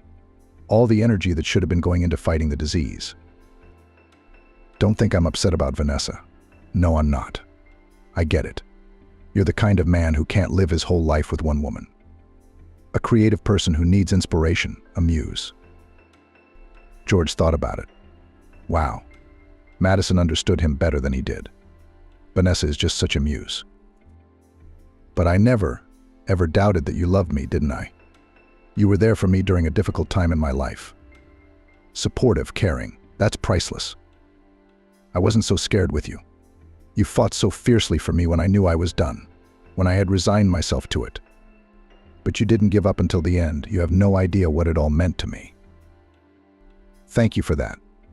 And know that you're my nearest and dearest." George felt tears welling up in his eyes. The sharp pain of losing Madison pierced his heart again. Yes, he felt the same way. Madison. She had been someone near and dear to his heart. They were more than just husband and wife. Soul mates. Soul mates. George would go to great lengths for her, and she would do the same for him. Now let's talk about Danielle. She's a wonderful girl, isn't she? I'm sure you've seen her already. She's so sweet. Does she remind you of anyone? I mean, she's a lot like someone who's not a stranger to both of us. I met her a long time ago, 3 years ago. She was just a little girl, a first grader. You know, I help orphanages. Danielle's an orphan too, but at least she has a great-grandmother. But she and her grandmother live very poorly. And at that time, things got so bad that the old lady had to put her granddaughter in an orphanage. It was hard for both of them, but the orphanage fed and clothed her. But the great-grandmother couldn't always do that. I saw Danielle at the New Year's Eve performance. The children had prepared a big concert. The girl's great-grandmother was in the audience. She was crying into a soaked handkerchief. A sad sight. The girl attracted my attention first by her appearance. The little beauty reminded me of someone, only I did not immediately realize who. "Have you finally figured it out? Or not yet?" I asked the teachers about the fate of the little girl and was horrified. A 7-year-old girl had to go through things that not every adult can endure. Danielle had everything to be happy about at first. She lived in a small provincial town with her mom, grandparents. She didn't have a daddy, but it's not uncommon today, is it? A lot of kids grow up without fathers. It's not surprising. Danielle was everyone's favorite. The young mother was very fond of Danielle. It was said that she gave birth to a girl by a man she loved very much, and he abandoned them. He didn't want to be a father, he was scared. Good thing Danielle's mom had good parents. Of course, they did not abandon her daughter in a difficult situation, accepted, supported, and when she gave birth, they helped the young mother with her baby. They lived like that, and the 4 of them, grandmother was engaged in the household, grandfather earned money to feed the increased family, and her mother was studying at the university by correspondence, because now she had a baby in her arms. Danielle grew up a healthy and obedient child. That's what they call a gift child. Her mother adored her. Her grandmother and grandfather doted on her. There was no money in the family, but adults spoiled Danielle as much as possible. Danielle's mother had a dream to go to the sea with her daughter, show the little girl high waves, walk with her along the coast, breathe fresh sea air. When the girl was 4 years old, the grandfather decided to fulfill the wish of his daughter and granddaughter. He saved up some money and planned a trip to the sea in the family car. It was cheaper that way. At first, everything went just fine. The family spent a wonderful vacation on the seashore. All the dreams of Danielle's mother came true in walks on the beach, and a southern tan, and beautiful bright pictures. But on the way back home on the highway, there was a terrible accident. The car lost control and overturned several times, plunging into a ditch. Already later, the cause was established. It turned out that my grandfather had a heart attack right behind the wheel. A long trip, heat, plenty of impressions, a sudden change of climate. A lot of factors came together. This is the result. The driver himself was almost unhurt, but he was not taken to the hospital. The cause of death was a heart attack. His wife died on the spot from her injuries. The daughter, Danielle's mom, was taken to the hospital, but her condition was very serious. The young woman was placed in intensive care. So what happened to the youngest passenger? It's a miracle, but Danielle survived. She got off with a couple of abrasions and a fright, but not a light fright. The girl cried out at night for a long time, and often dreamed about this terrible accident. The little girl was taken to her only close relative, great-grandmother Danielle. She had lost her son-in-law and daughter in the accident. Her granddaughter lay in the hospital dying. But the old woman pulled herself together for the sake of great-granddaughter Danielle. After all, in this difficult period needed near a sensible adult person, able to take on all the cares of the girl. The mother of the little girl was in a serious condition, but there was still hope for her salvation. For treatment required money, and a lot of it. So the old lady had to sell the apartment where the once happy family lived. She reasoned as follows: now the main thing to pull Danielle's mom, and money, apartments, unlike human life, it is a matter of gain. When her granddaughter gets on her feet, then she'll earn money. Until then, they can live in a one-bedroom apartment they will somehow fit.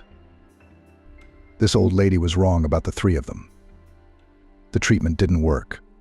Danielle's mother wasn't saved. The girl was left an orphan. She had no one in the world but her old great-grandmother. No, there was a father somewhere, but how to find him? The old woman did not know the details of her granddaughter's history. She had no idea where Danielle's father might be. And did he need a daughter if he had already abandoned her? There was nothing to do, so the great-grandmother began to raise her little granddaughter alone. It was hard. At such a respectable age, to keep up with a small child, oh, how not easy. And as for the financial side of things, it was a disaster. Danielle's great-grandmother's pension was meager. Her health was also poor, and she couldn't get a part-time job. Then there was Danielle's allowance. It had to be registered and confirmed every year, and it cost the old woman a lot of labor. So much paperwork to collect, so many offices to run through. But the old woman tried, ran, collected so that her great-granddaughter Danielle had at least this minimum allowance. And as if somehow the old woman and the girl lived poorly, saving on everything, already exhausted but kept afloat. And then came the time when Danielle had to go to school. And that was it. The family budget couldn't keep up with the new spending. Great-grandmother got her granddaughter into school, even went into debt. And after that? After that, times were very bad when even bread was not enough every day. That's why the great-grandmother, with a broken heart, made the decision to place Danielle in an orphanage. Temporarily, due to her difficult financial situation. And then there was this concert. The stage I saw Danielle, I was hooked by her looks, and the story began. Danielle looks a lot like you. Did you notice same eyes, same look, same brow sweep? And the mole on her cheek, the same mole, exactly the same. I looked at the girl and realized there's no such thing as coincidence. And then it turned out it really wasn't a coincidence. George took his eyes off the letter. How had he not realized that? Danielle really did look a lot like him. It was not without reason that the girl seemed familiar to him. He saw almost the same features in the mirror every day. I started digging deeper. I even had to hire detectives. And I found out, well, don't fall out of your chair or whatever you're sitting on. Danielle is your daughter. I purposely withheld her mother's name before, or you would have figured it out. And I like to keep things intriguing, You know it's more fun that way. Danielle's mom is Charlotte. Yeah. The same Charlotte you left behind when she was expecting the baby. George wanted to object. It was important to him to prove to Madison that he hadn't abandoned Charlotte. It was the circumstances. Her parents had decided everything for them, sent their daughter for an abortion so that she could study and build a career.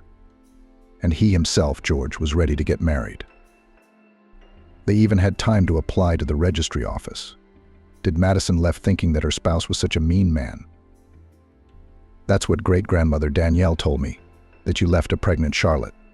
Scared, didn't want to be a father, didn't want to take on the responsibility, George thought. Something didn't seem right to me right away. So of course I decided to do some more digging. I found out that you applied to the registry office, but the wedding didn't take place. Why?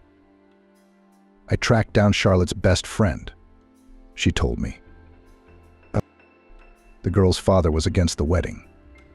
He did send his daughter to hospital at first, but it turned out there was nothing she could do. All the deadlines had been missed. Charlotte seemed to love you very much. She begged her parents to let her be your wife, especially since you'd already applied. But my father was adamant. He felt that as a wife and mother, his daughter would never graduate from university. And decided so. Charlotte gives birth, lives with her parents, they help with the baby, and she finishes her studies, builds a career, and then does what she wants. Except that then never came. Charlotte, yes, she studied, of course. But the accident happened shortly after she got her degree. Who knows, maybe if she'd stayed alive, she would have found you sooner. She probably would have. Well, Danielle's great-grandmother didn't know who the girl's father was, so she couldn't find you if she wanted to. That's the story. If it wasn't for chance, Danielle would still be without a father. Now, I hope you understand why I left her this much money. She's your daughter. I had to help that little girl, but it wasn't just money, I hope. I think I've given her something much more valuable. I've found her a father. I know how you long for a child, a baby of your own. And here you have a teenage daughter. Interesting, with her own opinions and personality. She's great, George, and she needs you very, very much. And you need her. Just do me a favor. Don't make Vanessa the girl's stepmother. She'll make her life a nightmare. Find someone else. A more empathetic and understanding woman. You're worth more than that. And so does Danielle. I believe you're the closest thing to each other. You'll be reunited and live happily ever after. I wish I could be there for you. Love you and kisses. Take care of each other. George finished reading. Only then he noticed that his hands were trembling. As a postscript, Madison had left Danielle's address and a link to a DNA test, which it turned out this amazing woman had managed to conduct secretly from her husband. George had no doubts about the result of that test. A light, fresh breeze blew in from the sea. It was too cold for swimming, but it was a pleasure to walk along the shore. George walked along the sand, holding his daughter's hand. It was hard to get used to, but it felt good to say to someone, "That's my daughter." George, we've missed so many years. Now we're catching up, he thought. They talked a lot, traveled a lot, talked about everything in the world. George felt absolutely happy, and he knew exactly who he had to thank for that happiness: Madison. Amazing, unique, intelligent, sensitive, kind. Sometimes George thought she was somewhere nearby, looking at him and Danielle and smiling contentedly.